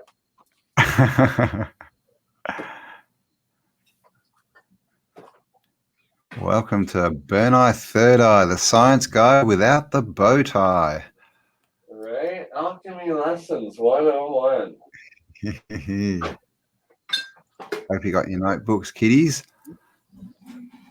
Well, the good thing is that we're recording this, and it's like on your channel and both my channels forever on YouTube. And it is. Right? And so Michelle, that's why we this. have to broadcast these on your channel too, that then it's like legally on YouTube, people can watch these forever. And once we get into the millions and people are actually getting educated around the world, we'll be making money off the advertisements people are watching on it. All right, definitely. And Hello, another Forever thing- Flat. Oh, sorry. I was going to say something and now I've completely forgotten. I was going to say, yeah, we will, like Bernie said before, we will actually do a show where we show you how to actually set this all up, where to get the bits and pieces, and how to make your own monoatomic water, which you can also what do you call it? Fractally tune into your body. But you can also find it on YouTube under the Keshi Knowledge Seekers workshops. And then there's. And I'm just going to post Michelle's website again for anyone who didn't catch the last one. Piercing the Veil of Illusion. There you go. So what's cool about what I'm doing right now, Michelle, is we connected through this picture right here, which is this is real images taken by the Sapphire Project, which is the Electric Universe team. And this is off of their Sapphire cold fusion producing anode. Okay, so it's one end of your circuit in a spark gap, like we've been talking with Mike Campbell. So you have an anode and a cathode. One end on what your negative side is your cathode. And if you have a bulb, and then it forms the electric spark into the arc, which is then creating plasma. And it's the electricity that is keeping whatever is in that plasma stream between those two, the anode and the cathode side in that spark gap. Is in that electricity, it's turning the air into plasma state. And that's how it's able to absorb the heat energy or the sound frequency or what, and it's the flame and the sound that comes out of the spark gap in the arc. So that's the conversion into the fourth dimension of existence, which is plasma and flame is plasma. And so what is cool is that gases are ionized gas, is what we call them scientifically, in plasma. And it's your northern lights, it's your arc lightning, anything like that. That is a noble gas, single monoatomic atom in plasma state. And Walter Russell, he discovered cold fusion in these vacuum tubes, but they're not vacuum tubes because they actually have one element of the noble gas in them. And then the current that you put through it turns that atom into that plasma state, but also in that harmonic frequency of that flow of energy that you're putting that sound into. And that's why I'm talking about the resonant frequency that you're putting into your anode or your cathode in this alchemy reaction is the resonant frequency of this atom or the state that you're putting on its frequency. So that's why you can get the same sound. Your own DNA is your sound frequency, and that is your resonant frequency. So that's what's so crazy about the anode cathode side of these electrolysis alchemy cold fusion reactions. It's the Keshi, he calls it the Keshi cup of life, but it's like, it's what I've decoded in the alchemy symbols as this electrolysis whole language and whatnot. But it's cold fusion, and lost my train of thought again because it got super stoned. But that's what happens is when I smoke weed and I get super stoned. Cold fusion is like we were talking about yesterday. Frequency and your own resonant frequency and the plasma state. So on your cathode side, if you put your own DNA into the water and you have it going through, it produces this white flake, which is the amino acid, which is a replica of your DNA in produced up in its monoatomic state. So when you add up the entire mass of every single atom that makes up in your minerals that make up the entire mass of your body, which is your DNA, then that's your harmonic frequency. But it's like, and it's the perfect sort of structure as well, isn't it? Yeah, so it's literally like, in this jar of salt water that you're making at home, you're producing the God's code of your own healing frequency and like access to your own body sort of thing. And it's like we were that. talking about entrainment yesterday. So when you put it in there, your body mimics it. Yeah. So for sound healing and the harmonic frequency, and it's like you can kill the royal rife and all of that stuff.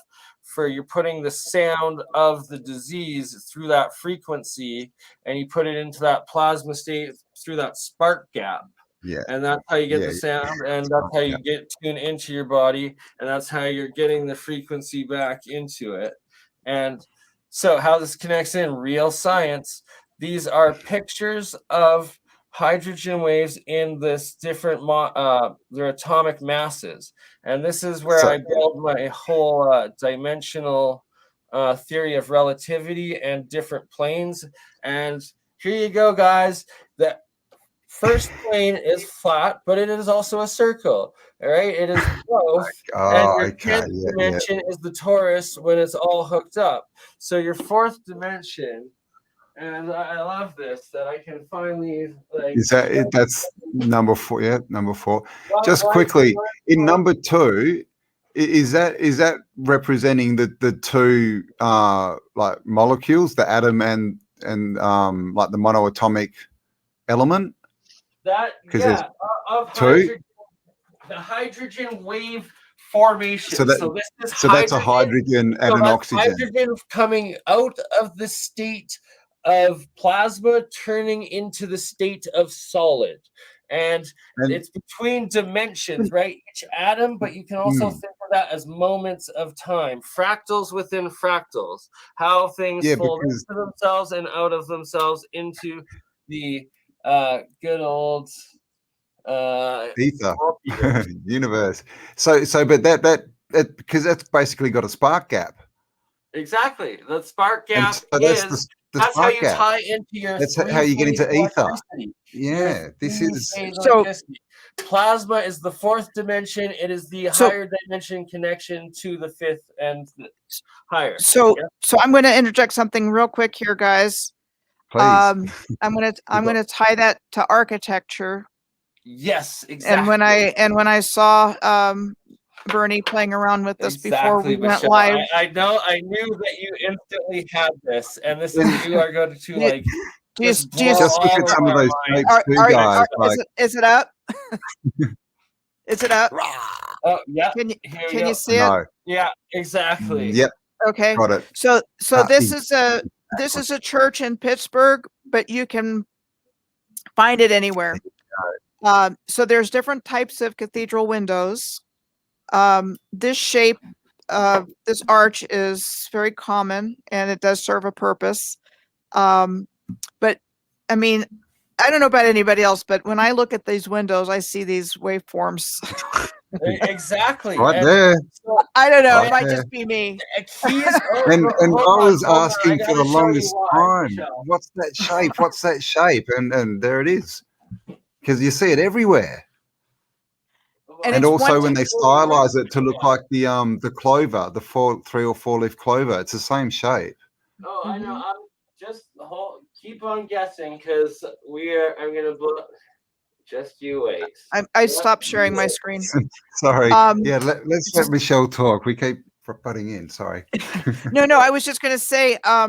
So there's that type of window with the wave functions, but then there's also the solfeggio frequency windows, and the round ones. Yep. Right, the rose windows. So they're serving different functions, but those cathedrals are definitely doing a lot more than what we've been told. And then I'm gonna share one more time, because you can pretty much say the same thing about mosques. Mosques are doing the same kind of thing that cathedrals are doing. And I think this is Bernie's mentioned before. Whoops, sorry, that those windows are basically standing scale or scalar antennas. Is that right, Bern? Exactly. Yeah. So this is a mosque in South China, in Sanya City. There's a very, very small Muslim population there. Like the Uyghurs in north central China, they're also being persecuted. And these who are also have blue eyes and blonde hair, some of them, don't they? Yeah. These are called the Utsul, the ones in Hainan, but they're very ancient people also. So, again, they go after certain groups of people, but you can still see the Antiquitech on the mosques as well. And I know the sacred geometry. So, I just wanted to point out the architectural styles are different, but they're serving similar functions. And again, it's not anything like what you nailed it. And it's what not we've been taught. Sacred geometry. It is higher dimensional fractal mathematics is what the actual subject and study is.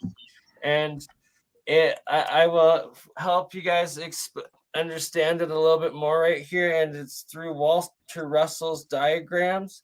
And it is the octave system. And it's also Sir Isaac Newton's color octave system. And it's like Pythagoras's harmony of the spheres octave system. And it is also Pythagoras and one of Plato's Platonic solids octave system, and it's sound, color, wave formation, EM frequency field, octave conversion, and geometry. Yeah, like we could also whack in the cymatics geometry. In there too. It is geometry, but it's exactly that. But it's the code of this geometry, and it's a fractal geometry that is connecting how light and what the color of the light and the wave of the light and the size wave of the light and the sound shape wave size of the light fold into each other, and where red is your infrared hot dense color material, and your blue purple is your super small fractal microwave ultra tiny mass. And see, so Campbell, like we were talking with Mike, the cold electricity, and that is like your blue purple plasma flame coming through the spark gap. So that is just the small amount in that micro film. And then with electricity, that all of our electricity, it's the infrared high energy electricity that we are running through all of our circuits, and that when it gets to our house, the electric company puts the red orange through our house and makes every single electronic use that red orange electricity, when in fact it's like all what they're probably putting through the lines is the blue purple electricity and not the green, yellow, red, orange spectrum wave of electricity or information or light or color or sound. And just putting that microwave blue purple through that then connects to one of these generators that then creates out of the iron that heavy red energy, yellow energy that is the densest amount converter, and through the radio waves, and then goes through the system that, like, our LED lights are that blue purple. That's all the electricity it takes to make that light, because you're not putting out the heat or any the resistance, right? Your amperage. Your amperage is the heat code. It is the heat code of how matter works, that frequency of it. So that's why through the Wi-Fi they're putting the microwaves, that is all the information, that they're not putting all that matter force of hot electricity and information through the circuit or to broadcast it to each other. They're putting, and see, this has to do with how they put light through glass, the fibernetics cables. Fiber optics, yep. Fiber optics. I always wondered about that. So it's like, how come light is feeding through this pure, solid, dense matter, the light wave, and the information that's going through it?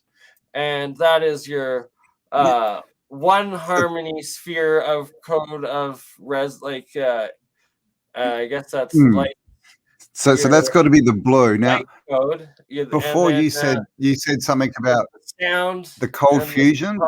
Oh, sorry. Cold fusion. So before you said, and how there was only one molecule in each like vacuum tube or whatever it was. So now, does that mean that those molecules, when turned into plasma, are stretched so they can hit both sides of the tube and create a connection? Is that what's going on? We need to go back to. Sorry, everyone. These are very good questions that we are figuring out together right now. So yes, and I had another one which I will try and remember. Michelle, can we bring up that picture again that you were sharing of the atom? I was going to say as well, this cold fusion, or the cold energy, the blue spectrum, which you achieve once you get the spark gap, which basically brings the ether into it. Well, it seems to be the clean, shall we say, like non-leaky energy, whereas the high ones, they're just leaking radiation and stuff everywhere. Let me show you the sacred geometry. It is all geometry, and it is geometry. Sorry, I'm gonna have to share this one first quickly, because. So it is all geometry, and it is the spectrum, and it is a circle. Yeah. That is your three dimensions: your sound, your color, or your light, and I guess your color, or colors. Like frequency, is it in the middle? Well, each one is a frequency. Each one is sound frequency, and its whole dimension in the spectrum of the circle, right? And then it's three frequencies of information, and the circumference is the outer shell of it. That is what makes up that atom, the one molecule. All right. Okay. I see what you're saying. Okay. This is fractal compression. So, and it's when you have all of that information times all of that information times all of that information is the resonant frequency. Yeah. Cool. All right. So basically, every color, let's just say like yellow, is a frequency, and it can express itself as yellow or or it can express as a certain tune or a certain geometric shape or whatever. And this picture we're looking at is showing that all those expressions are contained within the circumference of whatever that is, frequency or whatever.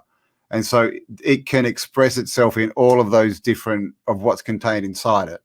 But it's all the base same frequency. Does that make sense? Is that right? And there's three types of frequency. Like Tesla always says, it's the code of like vibration, like resonance, so it's your sound, your light, and your. What is it? Okay. What's he saying? That if you want to know the secrets of the universe, think in terms of. There's three frequency. phases of electricity, and it's three dimensions. And so it's like you have your in your wave, or is it two? What's that saying that he says? If you want to know the secrets of the universe, think in terms of what is it? I get it. Sound. I get it. Okay. Oh, here we go. Kappa, energy, frequency, and vibration. I understand it now. So why it's 3? Because it's 3, 6, and 9. So it's the frequency of the light, the frequency of the sound makes up the when multiplied together, it makes up the frequency, or either multiplied or added, depending on what dimension you're going to calculate in it, but equals your third, which is the entire. So what's on top? Because so it's your resonance is the bigger one, the third 9. circle. Yeah, 3, 6. So this is like your anode, your cathode, and your third dimension coming out of it, which is the spark gap. And also, if you look at Vortex-based mathematics, he talks about, 9 is basically the God number. It always equals itself, and below that you get the 6 and the 3, which rotate. Like 2 3s are 6, 2 6s are 12, 1 and 3 is 3, and they rotate. So it's like this. Sound is magnetic, and it is a second dimension force. And light is a one dimension, and it is so it's a gassy. It goes through gas. And then and it only moves in one direction. Resonance goes through solid, I guess, because it's a third dimensional state. But that's why your sound waves take shape in liquid, which is water. So that's why it's taking shape in that frequency. And it's when you're timesing different frequencies to get the waves of whether it's like in what spectrum of the color they are. It's also the actual physical size of them, and it's how they go through time. And has anyone tried that? Has anyone tried like putting color on water and seeing if they get a fractal a geometric shape? Color is a density, and color, I guess, yes, color is a third dimensional. That's one of the aspects. It's solid. It's a 3-dimensional solid. Well, when you look at it, light can only travel in a straight line. Music or sound can travel through any direction. Exactly. And color can actually stay on things. It can travel anywhere, but it can actually mark things as well. Boom. So this is like you're going one way in the triangle. The first angle in the triangle, that is your light wave and anode frequency, and then that with the second one coming in is the cathode side frequency, and that is your sound or your liquid state frequency. So it's sound and magnetism. That is your magnetic frequency. And then those put together is the third, which is your resonant frequency. So that's one. Oh, so that's added together. So that's one side. 2 side that's added together, and then the 3 side is multiplied together, and that gives you your third dimensional properties, and it's your solid frequency. And in a 3-phase coming into the spark gap, that is 1 to ground, going to ground, because it is your third. You have to have it to solid earth. That is the third, how you get into the third dimension, and it's 1 going up into gas, connecting to gas, the radio wave that you have coming in frequency, going into that plasma tube, right? So here, I can explain this. Yeah, tell us, are we making sense, guys? So I'm following along, but yeah, let us know if you've got any questions. Well, we will begin to Or should I say that? We'll get 1 billion. What's the answer? They want to know the answer, Bernie. It is whatever you make with it.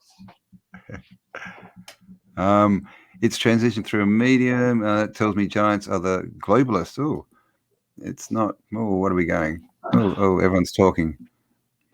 Yeah, water. I like Aaron. Oh, even Ken from C60 Purple Power talks about people that never stop growing for hundreds of years. Oh, what are you guys talking about? Plasma technology. Well, I mean, and this is like we were talking about the motors. When you're running a motor off the wrong frequency, the reds and things, it wears the motor down. It basically creates entropy, and you lose most of the energy as well in radiant, radiation. And so same as our bodies, if we're running on the right frequency, clearly our bodies won't break down as quickly. We'll live a lot longer. We'll be healthier. So it's I'm literally going to take you to higher dimensional understanding of reality and science. what are you building there? Oh, I meant to mention too, I'm watching when we were talking about the monoatomic and adding DNA. That just means you touch it with your finger. It doesn't mean you have to cut bits off or anything. So when you see can you see like the light when it lights up like that? Yeah, do you want to can you make the picture big? You're still on small. If you stop, is that who's showing screen? We need both. Here we go.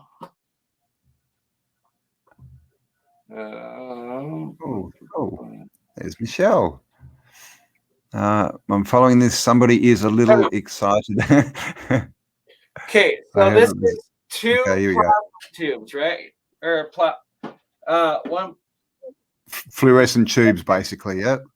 So vacuum tubes filled with some neon gas. Is that right? So, what type of gas? Neon is one type of gas, and exists in its monoatomic state, right? So, in a single atom in its gaseous state, this is what it looks like. But when it's in a plasma state, it puts out light, connects to the fourth dimension. So, but you have to have one single solid atom of gas per plasma atom in this vacuum tube. But light frequency can get through this glass, and energy can transfer from this plasma through glass into this glass. And you have anodes and cathodes that go into these vacuum tubes. And that is your electric current and your and amperage, right? Your voltage and amperage, which is two frequencies combined on that circle chart again with your sound and your color, your magnetism and your electricity forces. And those whatever gas you have in here is your monoatomic state that you're putting into it. And then you're putting your two waves of light and sound frequency that is electricity. One is amperage, one is voltage, going through these as the current that goes through these. And a spark gap, right, in any circuit. So this is like, this is a spark gap that is sealed off with one type of atom. So it turns into a plasma state. Plasma, that's how you pull energy out of. So how to pull energy out of the ether is you have to have a room full of monoatomic single atom in the plasma state, because that's fourth state of matter, and then to get energy out of it, it's got to be lit up and activated with that frequency in it, but sealed off in this full dimension of so in that the tube's basically the spark gap, like you've got the anode cathode on the ends, and the tube is basically the gap, the spark gap, that whole tube. Exactly. And so everything that's within that whole area, its entire dimension, is resonating at the frequency of the anode cathode, like electrical sound current that you're putting into it, right? So that's why in the salt water, you can get any sort of solid transmutational results depending on what sort of frequency that you're putting in on it on either side. That's this alchemy. It's the basic information breaking down into the universe and recollecting into the universe, and that it's what dimensions things operate on, whether it's a one-dimensional disk plane informational moment of time that is like your book of time, right? Or your three-dimensional sphere that is that one molecule in that it can with we got to bring back that.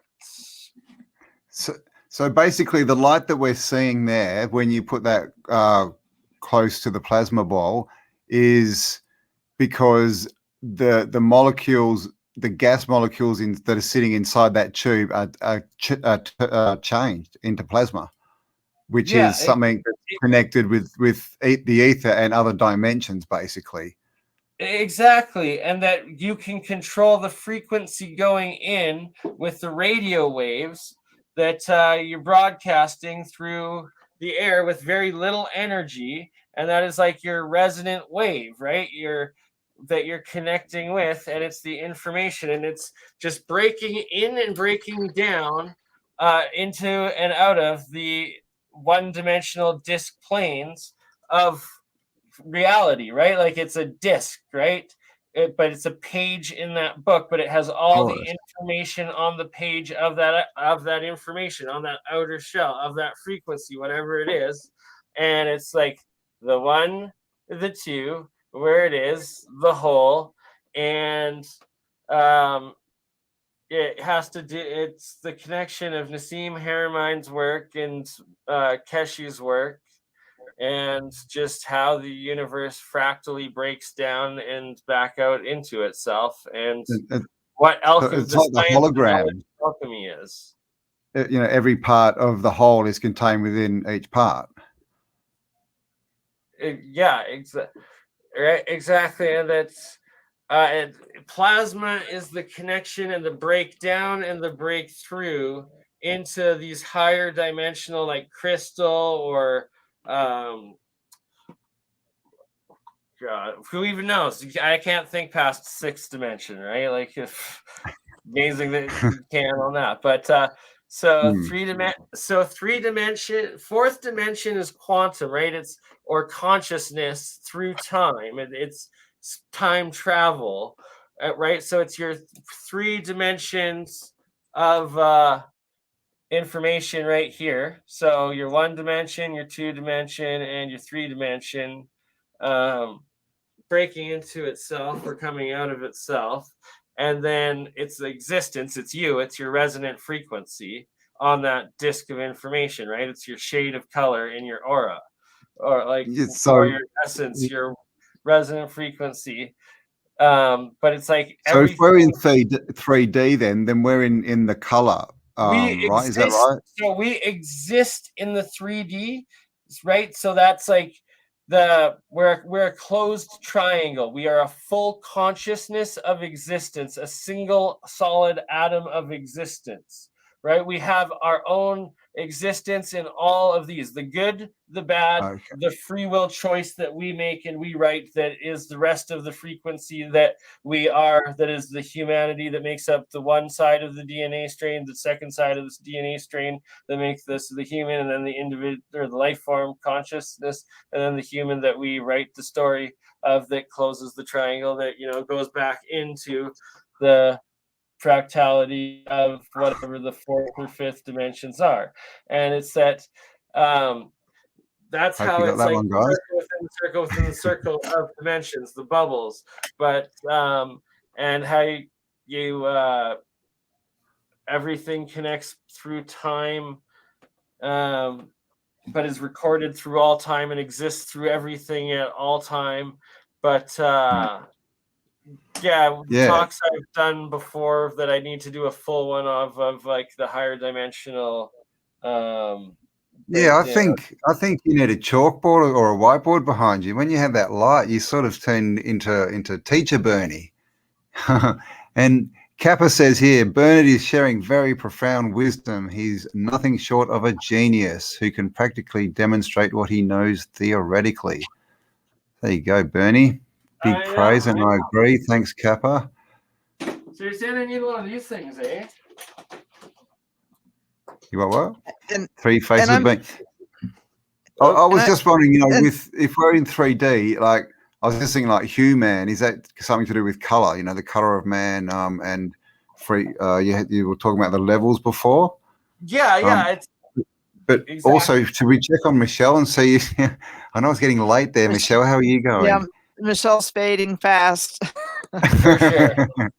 I will go through and we will make episodes more out of this. We'll replay topics and discuss more next time, because I know you are going to make my bedtime. Yeah. Is there anything else Thanks. you wanted Thanks to to add Big or Kush. anything, or you good to go, or anything else you want to add, Michelle? Basically this civilization that we talk about when we talk about all of the mud flood and the hidden history and all of that, it was a genius civilization because it applied everything that Bernie's talking about. And that's what we've lost. We don't know we came from that. And so, that's the point that I would want to make is they had it built into everything. They had it built into the architecture, whether through sacred geometry or fractal mathematics. They knew what they were doing. And, we just have to remember them and remember what we're capable of. Exactly. And it's that Definitely. it is all saved throughout space-time, and it's just a loop off of, like, yeah.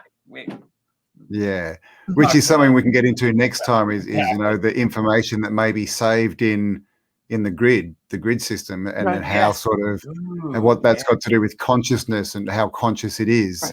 Right. Just the power of synchronicities and, how we, how everything seems to connect at the right time for the right reason, even though it may not seem like it at the time. And, it's just, when you really start to tune into things, it's pretty amazing. Sure is. And there's no such thing as coincidence. I don't think. No, there definitely No. is not. Go read the Celestine Prophecies if you think there is. What are you doing? Yeah, All right, thanks. and that book actually got mailed to me by somebody. Right. I need to read that. And that was long before I woke up. That was I want to say it was in 1994. What was it? 80s, was it? Gosh. Well, I received the book in 1994 from somebody that I would consider a mentor, and she mailed me the Celestine Prophecies. I think she also mailed me Bringers of the Dawn, which is another interesting book. Yeah, and these were books that I'm reading this. I'm going, what? Because at that time it's like, well, this sounds interesting, but I don't know what the hell he's talking about. He's crazy. Something feels right, but I don't know what he's talking about. But that was a huge one because before that book basically introduced there is no coincidences. So it was a big one. So there you go. But actually, my funny story from that one was I had just moved to Alaska, and I read the book, and I don't know if you remember this or not, but the author talked about sending healing energy from your hands. Do you remember that? Yep. Okay. So I had just gone to where my uncle lived in Delta Junction, Alaska, and he had a greenhouse, and he had these little, sickly looking tomato plants in the greenhouse. And so I just read this in the book. So I'm there going like that over the plants. And he comes back to me later, like within a day or two, and he said, "What did you do to my plants?" Because they got better. They got better. They did. Some of the plasma water. It's like, oh, well, I don't know. I've got the power. So I guess that was my first foray into like energy healing or something like that, which I know a lot more about now than I did in 94.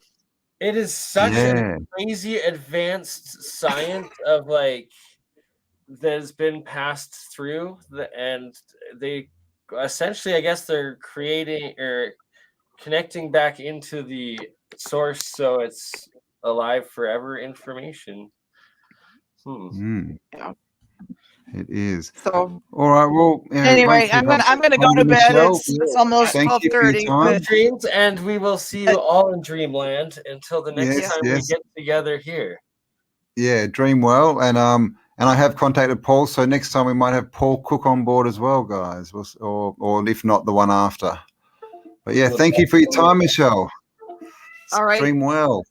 Thanks. I will. Good night, guys. Thank you for being here. Good night, everybody. All right. Take it easy. Bye. See ya. Bye-bye. Bye. I don't know. Do you got a little bit of time here still, Campbell? Yeah, I can go for a little bit more. I'm just going Okay. to run to the toilet quickly, and my Exactly. cat's So we'll do screaming like at a me. 10-minute break. It'll keep streaming. Let's But, see if I've got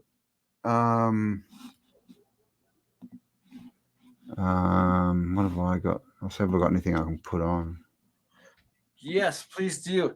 And my God, I know that like Michelle is going to just, especially with the Atom waveguide in the cathedrals and the sound, and that so the sound in a piano, the organ coming out, that's your organ sound, resonant frequency of your organ sound, and going through that glass. Why is that glass pane the same symbol as that atom, single hydrogen atom, going through plasma dimensions, breaking into multiple dimensions, the shape of it as it breaks through the color sound of the produced by the organ going out, and it's blasted through the resonant frequency shape of the hydrogen atom, so it's breaking that sound coming out at the shape of the atomic monoatomic level that connects between your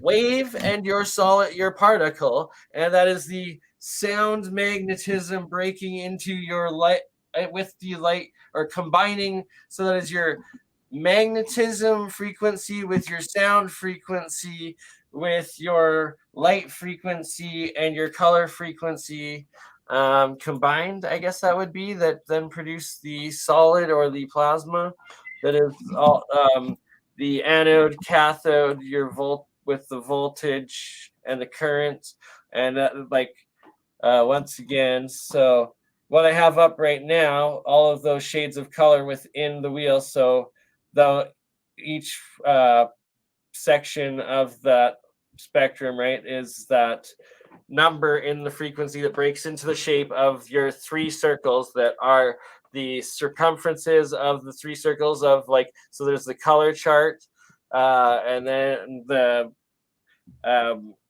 for what will then fractally break down the information that when you're putting it into the cold fusion reaction, or the radio frequency reaction into your radio waves through that go through the air, go through solid, go through outer space, and they're in the X-ray, this coming out of that fractal, right? And it's that they break down, and then when they connect up, it's chunks of your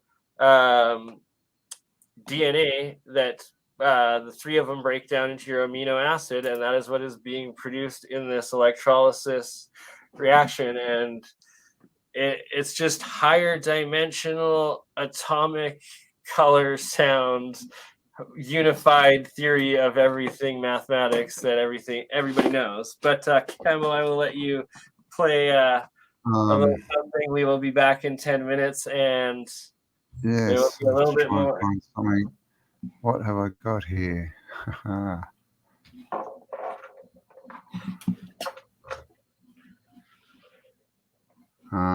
right, let's get this going. This is just one of my short videos. It's about a year old, so a lot of you probably haven't seen it. That's my cat screaming at me in the background. Hello, kitty. Oh, Hello Kitty. Even my Hello Kitty has a third eye. But Oh, yeah. that eye. It does. Where that one? Okay. Is that right?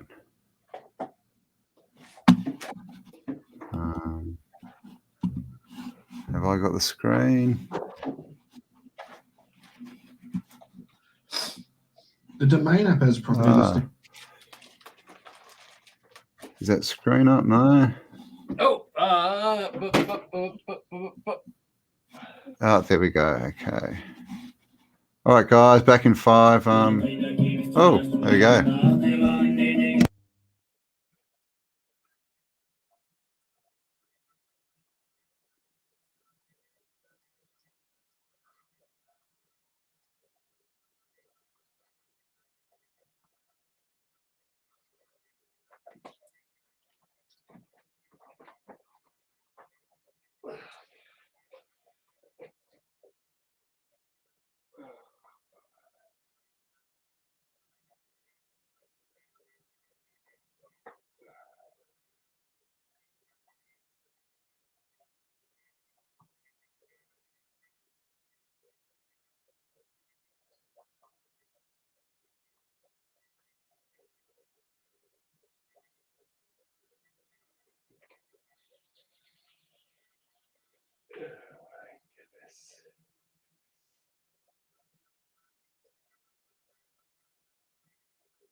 No sound.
No.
Oh, sorry, guys. Can you not see that? How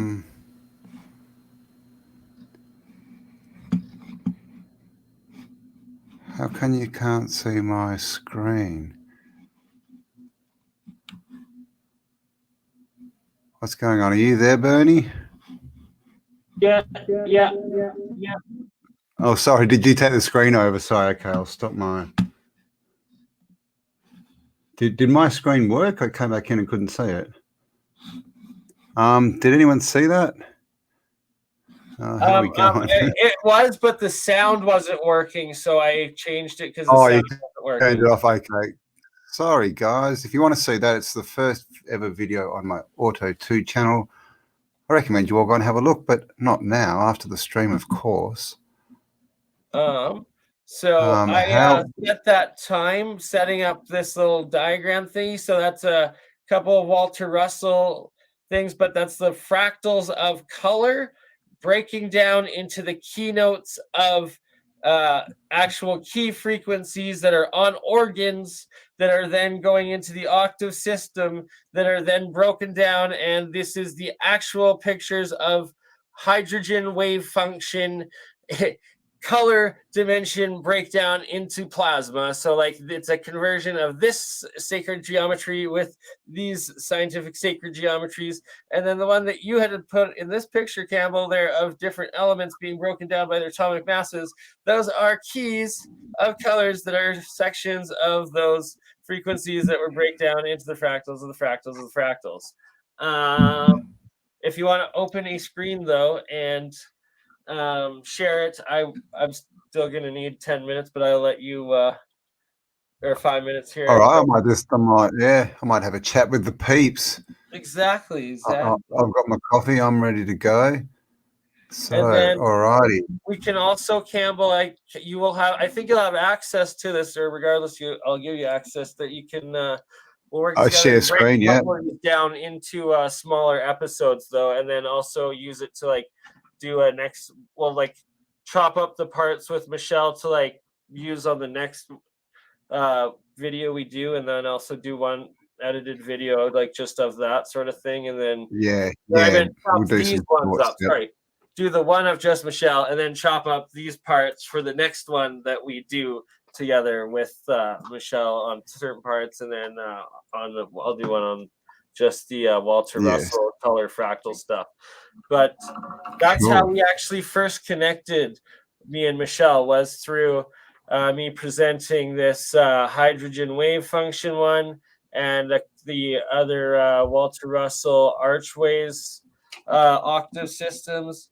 And it's like they're just sound key frequencies that are certain dimensions that get put into my electrolysis, electrochemistry in the saltwater reactions. But that's the story for another day. It's that Michelle took this information, and these are all actual scientific charts, and then was able to connect them to all of her work with the macro circuitry of the earth, and also with the cathedrals, and how it's a like the cathode inside of one of the domes, and like that'll be the discussion when it'll be Paul and four of us next time, because he's got a lot of the alchemy pictures and works of the different domes with all the symbols and the metals that are on the groundwork, I guess you'd say. Cool. All righty. All right, so who have we got here? Oh, thank you, Kappa, for posting my other channel. Rawhide. It's everyone's obligation and duty for humanity. Hello, Bex. I agree. Stuart Rogers. Hello, Laurie. Hello. Walter Russell. Yes. Smart man. I don't get my wisdom, which you all are missing out on from a perspective above human. Oh, I don't get my wisdom. Moving too quickly from a perspective above human. Leslie, hi. Oh, hi. It must be above. I'm not sure what you mean there. Sorry. Weed and caffeine is common around here. Well, there you go. Daryl G. Where are you? Yes, yes. Thanks, Kappa. Yes, I have 3 channels. I may have another channel that's been kicked off YouTube, but is on BitChute. We're just sort of getting that organized. We're going to relaunch that on YouTube, and we're getting it up on Telegram as well. And we'll just have to put nice stuff, YouTube friendly. But yeah, they don't like what we say on the Instant Karma project on YouTube. Sweeps Harriet, hello. Fiery Nessa, Soul Power. Paint with Light. Well, that's a very cool name. Did I feed Kitty? Yes, I did, Hippie Shake. Yes, my 21-year-old feline friend, who's deaf, and so she's very, very, very loud. She just sits at my door screaming. How do I say that? Retinue Retsno M96. You know who you are. I recommend Spiral's videos on what is prayer, above 10 minutes duration, but very informative and to the point. Well, thank you very much. I think being human is a superpower. I agree, Sweeps Harriet. But I think the thing is that at the moment we're not, fully human. We're not at our potential. We can be a lot more and do a lot more than we currently are, and that's without the fact that we're being dumbed down in everything, right? Food, water, medication, education, politics, everything. Just describe mums minus the screaming. Oh, who was that, Aaron? You may be down under, but this conversation is pretty high. Oh, thank you, Sean Dworkin. Aaron Corbett, more human than human. OdySee is better. Yeah, OdySee, yeah, they're just still both going through growing pains. I'm having real trouble just uploading to BitChute, and also to OdySee too.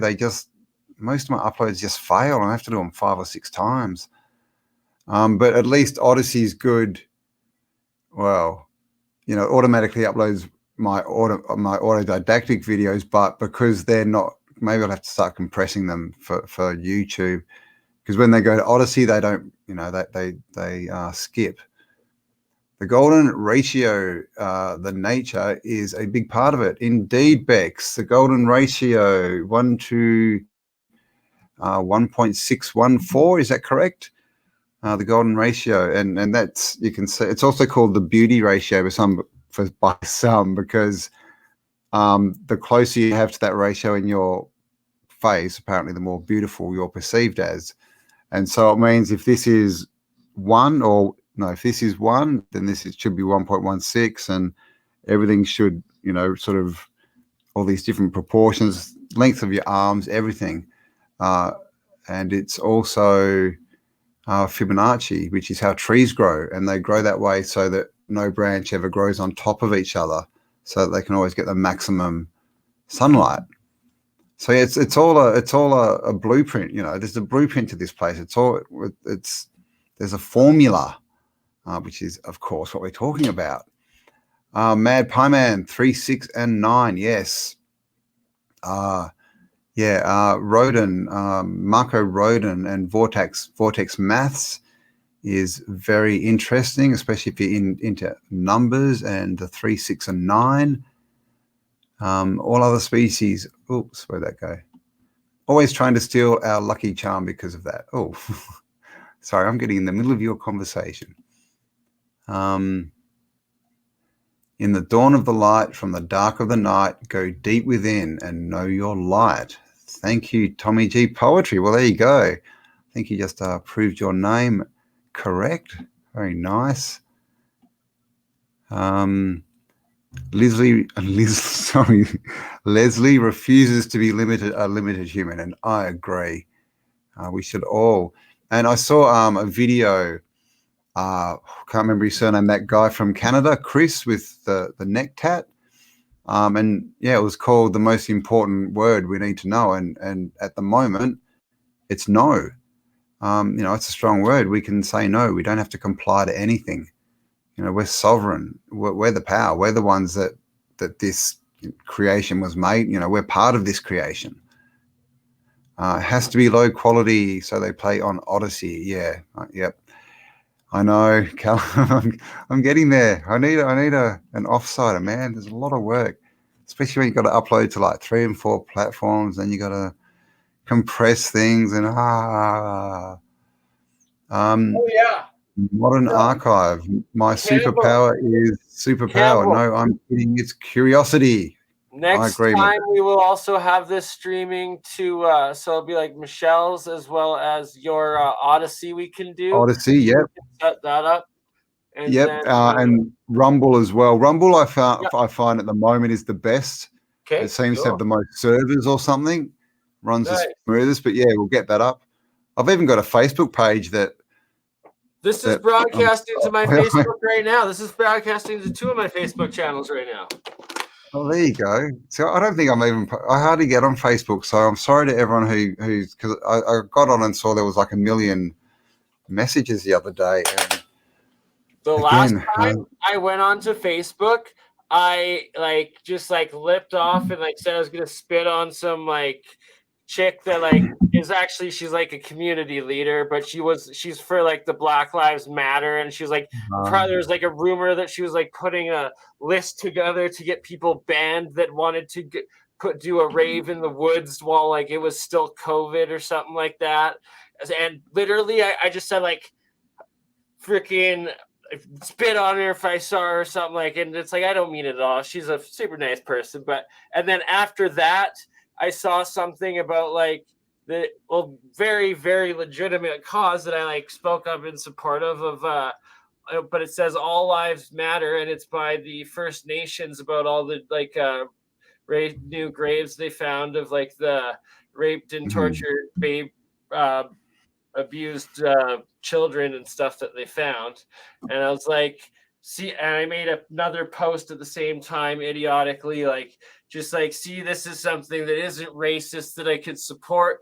And I literally created the outrage. There was 40,000 people signed a petition that I can no longer against me being a vendor at Shambhala again because of that. And it's just what? Okay.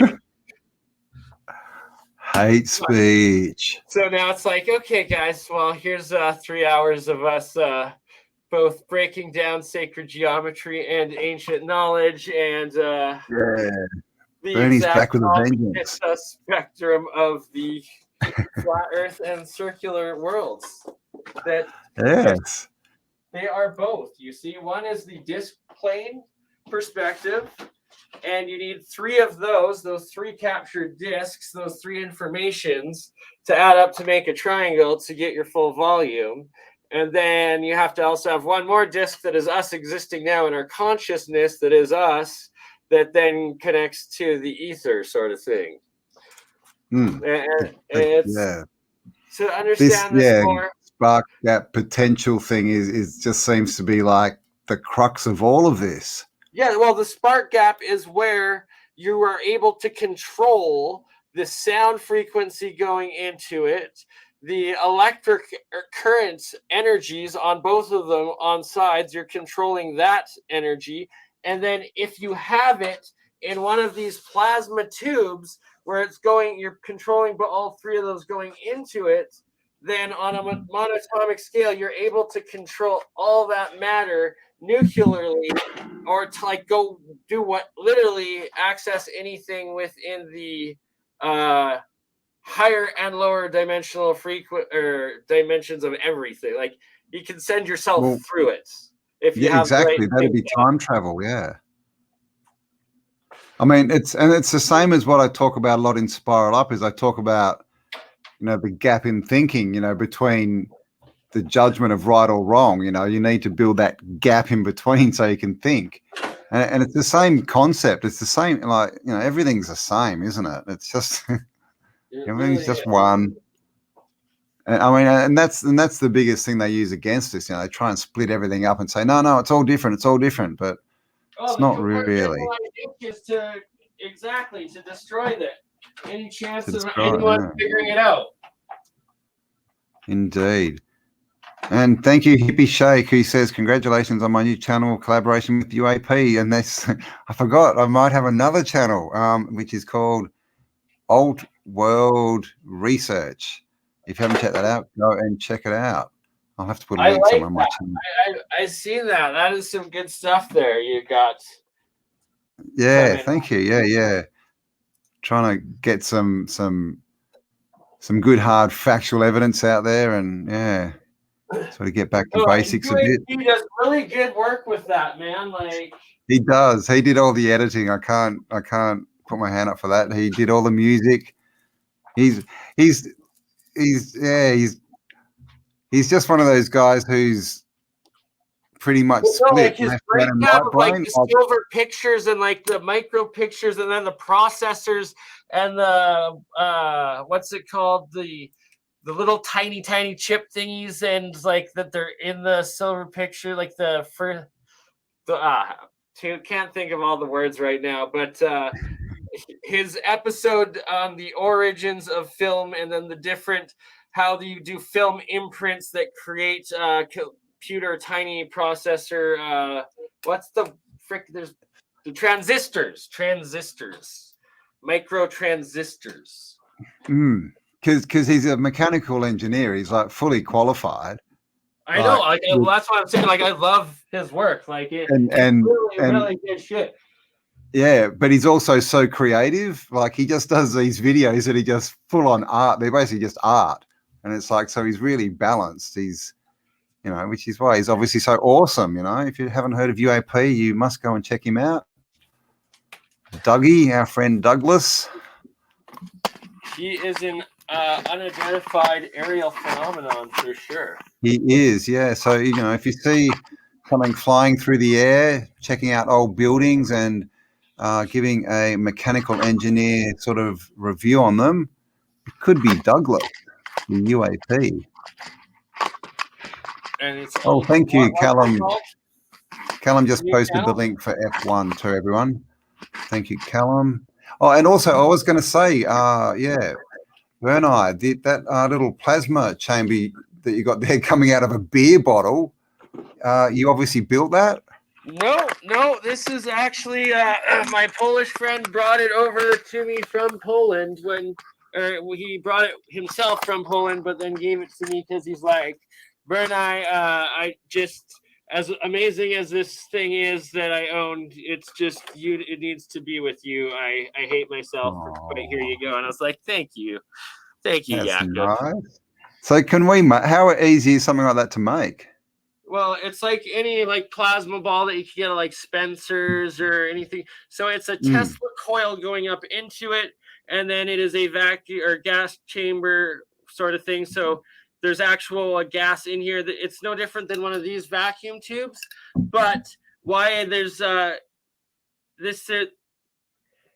why it comes back down like that and not through the other way is because it's a closed system going back in on one end of the current, being cut off into the plasma reaction sort of thing. So is it a monopole grounded. or mono? Yeah, I'm not sure. I'm going to have to check that out. Mike will know. Let's ask this to Mike. He'll fully explain it more.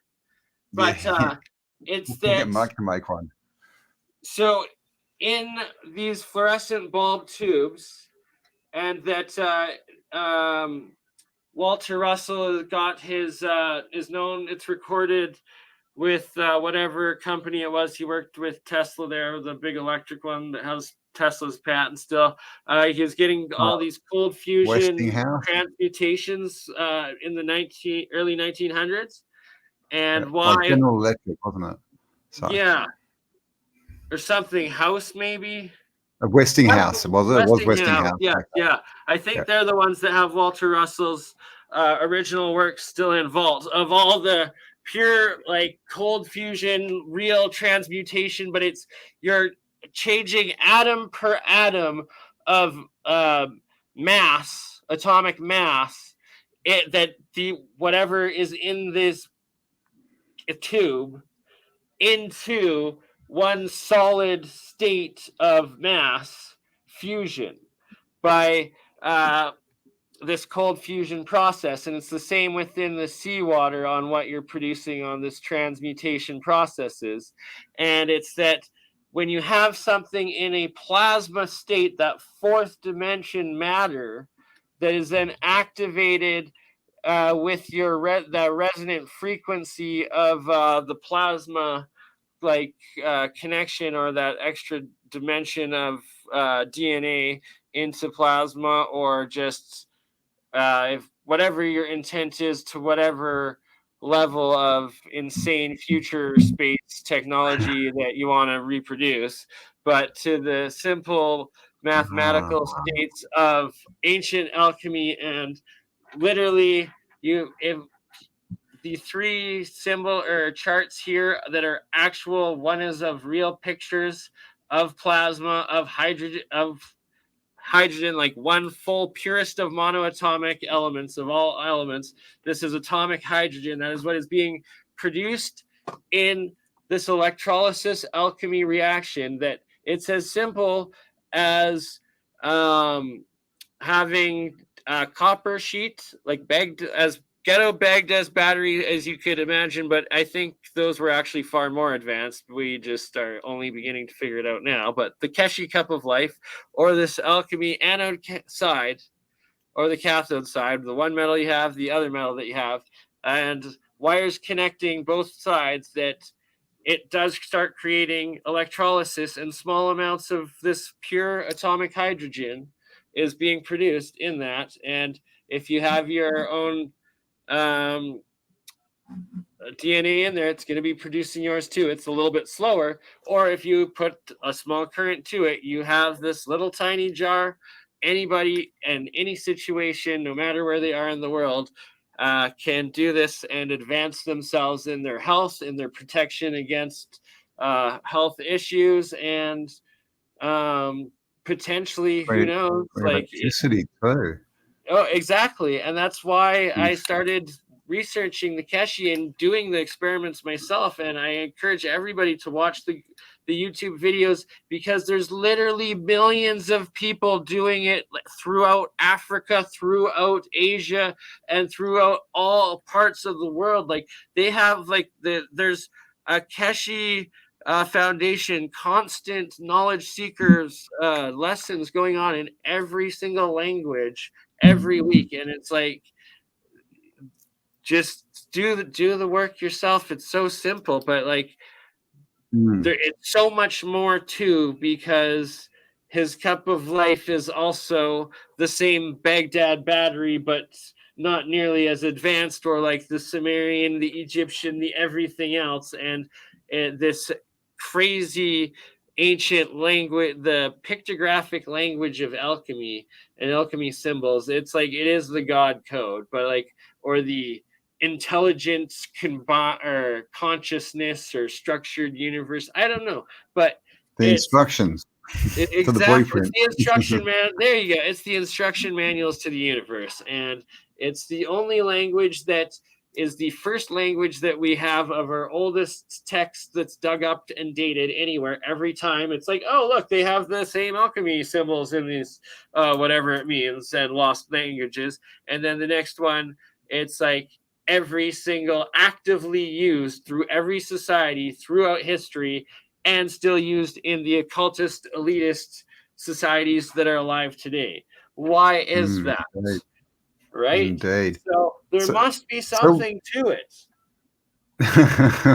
Exactly right. You know, it's like Tim Minchin said in one of his songs or performances, in a song, what does he say? You know, basically things don't persist if they're not true. You know, like, so all these stories and legends, you know, they're not going to last for thousands or even hundreds of years if there's no basis to them. Right. What are we looking at there? Are we looking at a bottle, and that plasma is literally coming from being created from a different dimension, like, and being brought into existence, pretty much? So, yeah, well, plasma is a state of matter, but it's a state of energy throughout that entire matter, and it is the break in and the breakdown of Oh, into so the between. It's this go-between zone between the our transfer. third-dimensional existence on this planet Earth, that is the third sphere from the sun, the third ring out, where we are Sorry. 3D Yeah. consciousnesses, and plasma is that fourth that breaks into the ether and like in between, right? So Yeah. that's why in Ball Lightning they see lots of like Dan Winters does really good work on understanding plasma and what it is and stuff like that. And that's what that picture was, right? That was plasma saying everything. Plasma is the outer ring, and then every other form is contained within that, or every other expression. So right here again, right? We're looking at it again. So one full dimension now is one full white. We haven't got the circle. We got the keys. The what? We've got the keys and the plasma. Oh, is that what you mean? The plasma on the side with the 1, 2, 3, 4, 5, 6. On the left side, on the left, hydrogen wave there. So one full one, that's one white monoatomic single atom of, and so these are higher mass dimension pure plasma elements. So that's why monoatomic gold, if you're eating it, that's your pure plasma of like the most highest grade ever, right? And so you got the colloidal water that I'm drinking, this monoatomic gold, silver, copper, zinc, colloidal million for million in the water, right? That what I have now is a million per million per million plasma gold mass per mass energy you're entering in when you're ingesting pure monoatomic gold, as opposed to water that is two of those triangle plasma like water frequencies and then the one of the gold. And we lost Campbell.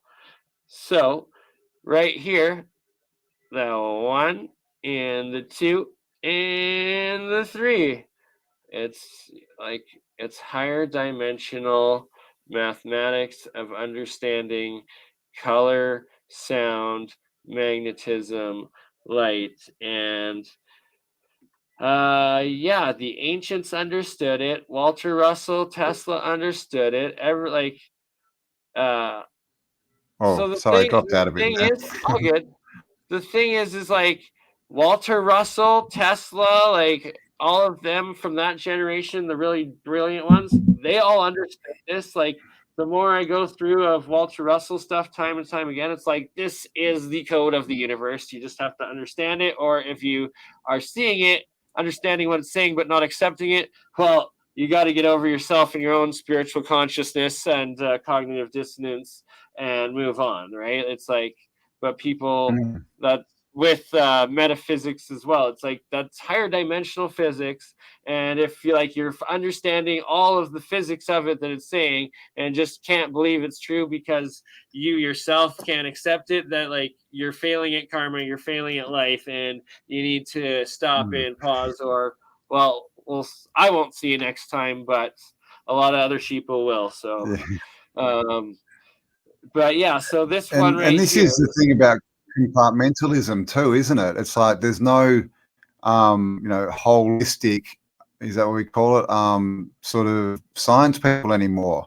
They're all compartmentalized into one little whole, so they don't see the big picture, so they don't make the connections. So when people say, oh, that wouldn't work, well, of course, because they don't have the information saying, what do you mean? Of course it works. Look at all the connections. Exactly. And so you have all these, so-called educated people running around thinking that they're telling truth, and they're just spreading crap.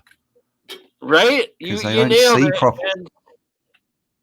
And that's how I had someone like prescribing me fucking 1880 milligram opiate death pills a day. That was my most trusted medical professional that has authority over you because they've done 8 years of paid ridiculous amounts of money to whatever, thought they knew what they were doing and made me a heroin addict times 10 because it was synthesized and that much stronger, and I should have been dead, but I only ate it, and thank God I never did too much, even though that was far too much. And I've been off of it for 2.5 you know, years. if you go through and heroin and come out the other side, it's the hero in, right? Yeah, it's like, thank God I only ever ate it in pill form, though. And Yeah, well, yeah, because you actually get addicted to the physical prick. yeah, right. And I've never done that, and thank God. And that's putting into your plasma stream a pure substance. That substance.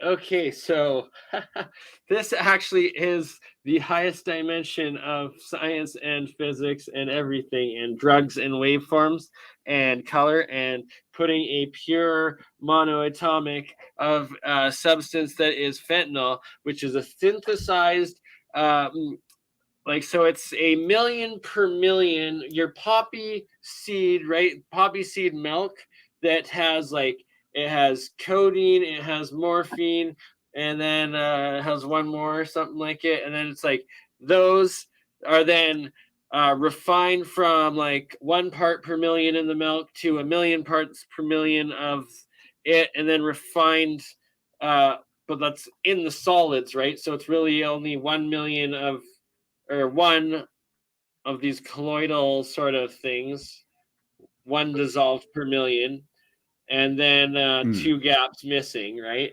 And then it's like, so with, you're taking the natural form that is like 1 in a million of a million of a million that you're putting into you, and from like, that would be like smoking weed, and then by injecting heroin into your blood, that's 1 million of a million, or sorry, not heroin would probably be like 10,000 of a million and a million and a million into your blood. Okay. Fentanyl is 1 million of a million of a million into your blood. Like, it's ridiculous.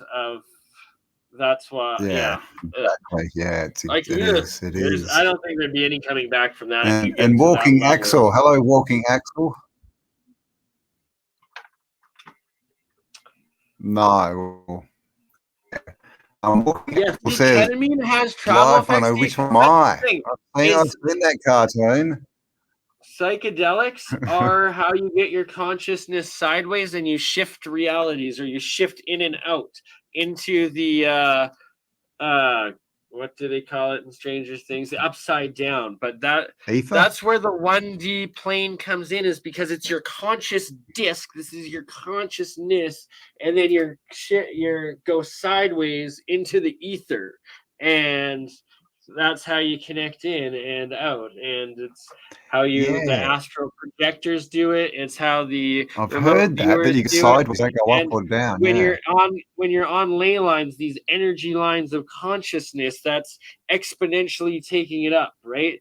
And it's like, when you're meditating and you do it, you get to the level of the like yogi master, right? That you can do it anywhere, conscious, out of body. And then like, I bet some of those people still in Tibet, like a few, or like in India, like the crazy ones over there, probably still, like, they've been alive for probably thousands of years. I believe there's probably at least 10 humans somewhere on this planet that have been alive for at least 1,000 years, if not thousands of years. Or, like, because they find some of those Buddhists that are like, stories they're up in the hills of old yogis being in caves for, like 500 years. Oh, sorry, I'm talking over you again. Oh, good, but those are legends, right? It's like, you feel are we it there? yourself. Are we having internet issues? I don't know what we're doing. Monoatomic gold. Oh. Who? Where? Are you there?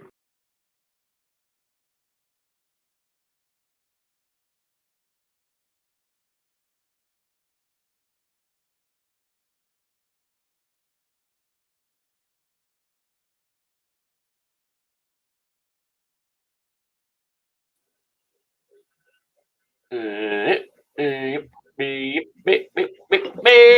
back. Oh, am I back? All right.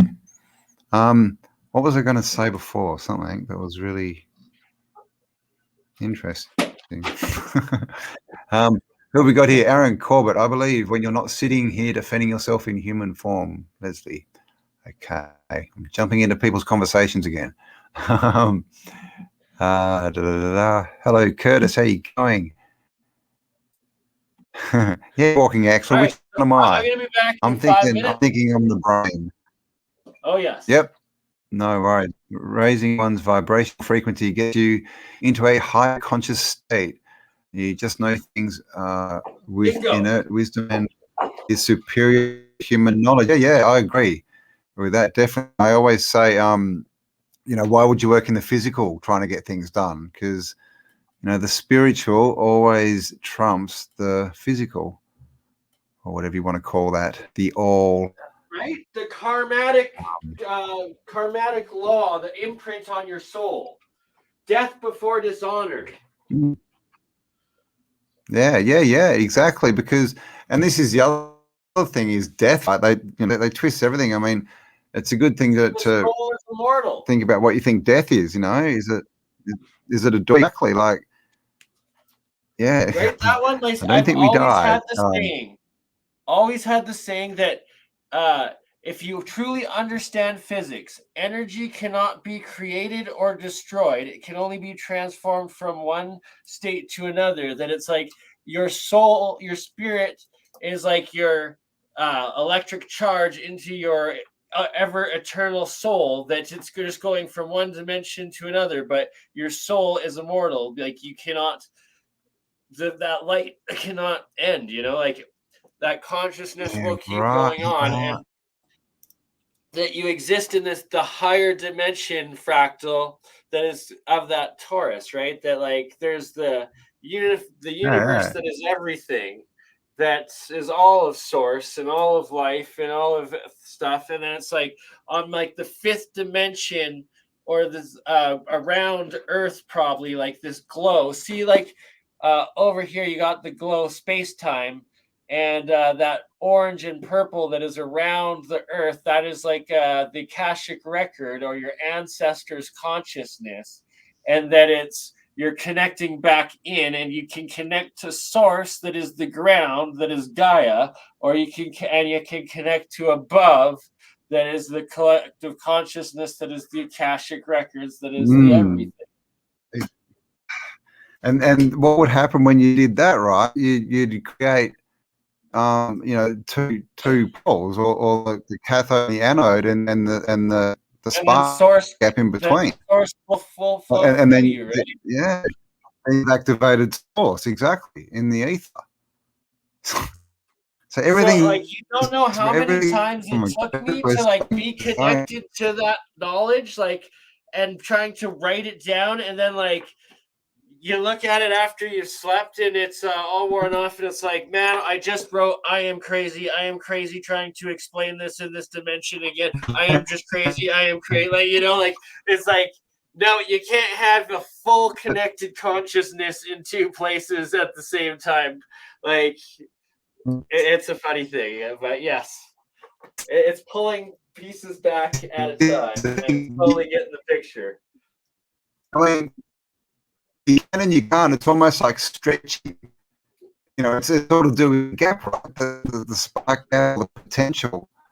You know, once you create the 2 points that can spark between, you create what you want to call the plasma, the ether, the other dimensions, and then you can, whatever, travel the dimensions, remote view, you can, you know, talk to different beings, you can, because, you know, if time doesn't exist and we're in all these different planes at once, then you could connect to those other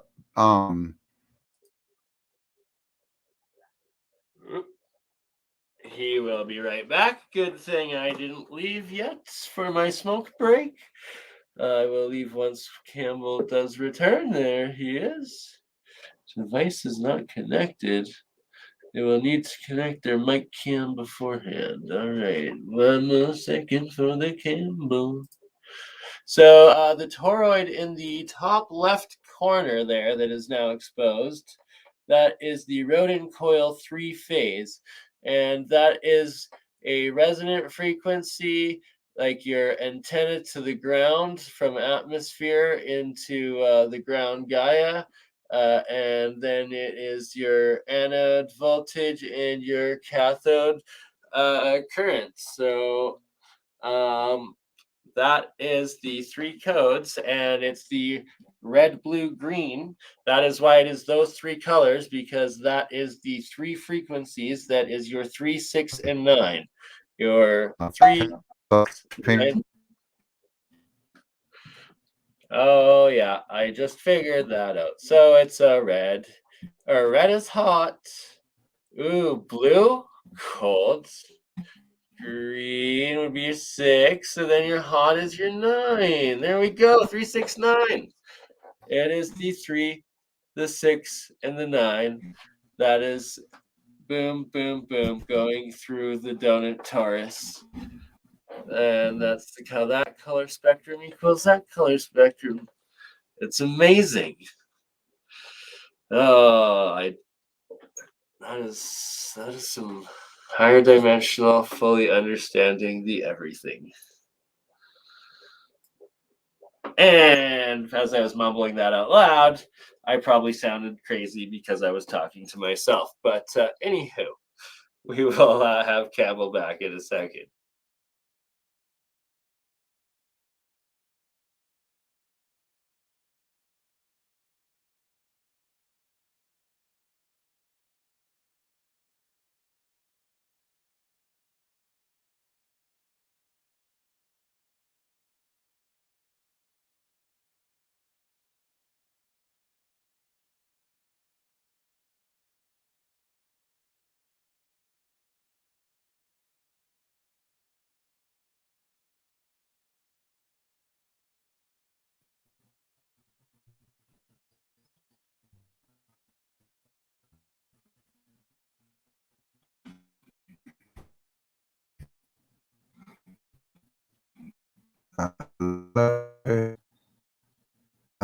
Am I back? Sorry, today.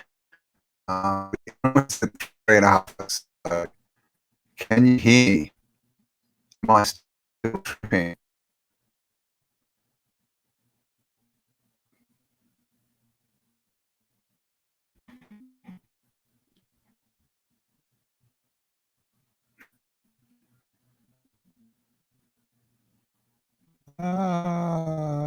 I'm gonna for next time. Or do you anyone? Ethernet cord that you can plug into your actual router for next time, or no? Too far away from where you are. Hello. Hello.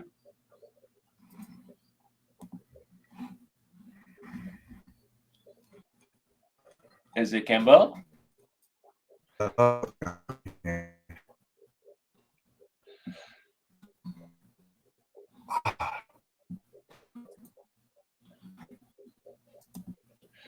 Red, blue, yeah. So it's why you have the red, blue, green spectrum.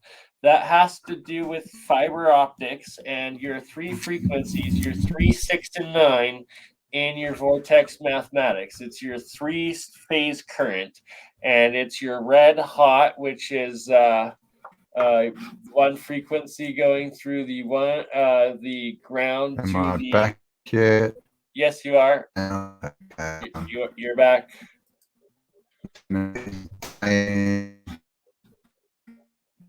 Bip, bip. Bip, bip, bip. Bip, bip, bip. Bip, bip. Okay.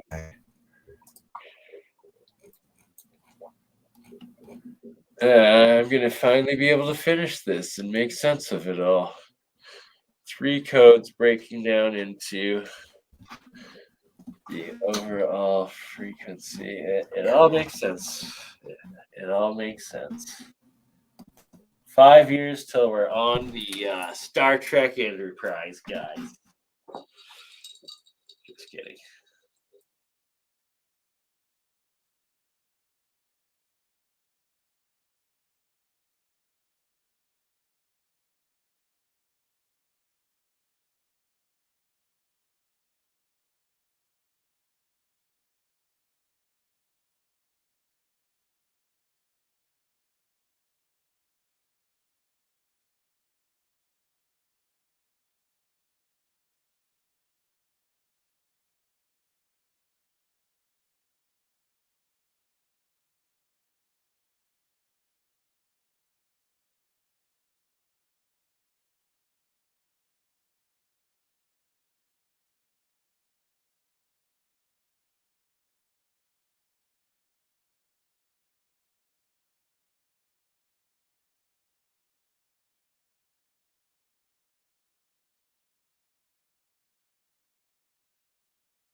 We are waiting on Campbell. He's here, but it says device not connected. I'm just going to go for a smoke break, so please let Campbell know when he gets back.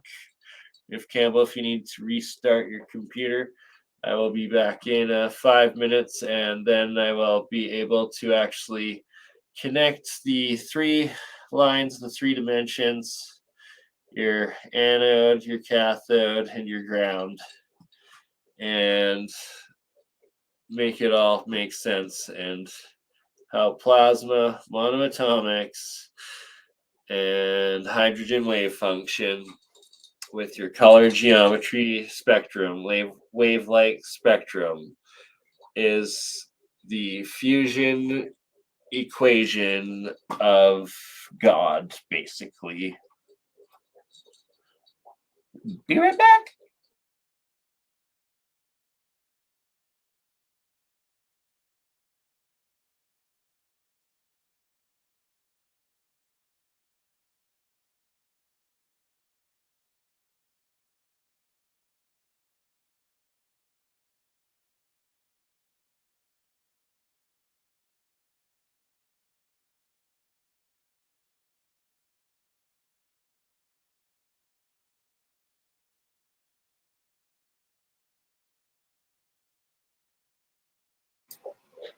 All right. Well, I am going to do a 10-minute break, and then I am going to come back and I am going to sum up a few things so that Campbell will be able to edit some of the nonsenseness out of, well, doing this all out of nowhere and into something that is tangible and will make sense to everybody everywhere one day.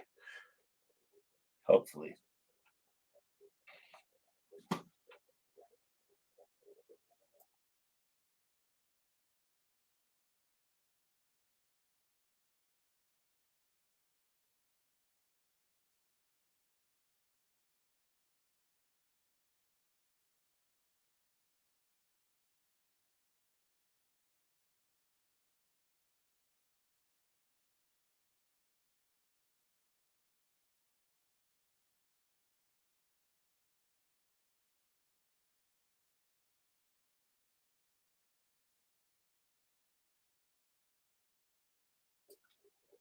It's making sense when it connects to in the dots in the head, and then I'm figuring out how I can present and what I can present and say to make it make sense and comprehensible to others when we get back.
Yeah, we're just gonna call it a night, actually. Love you all.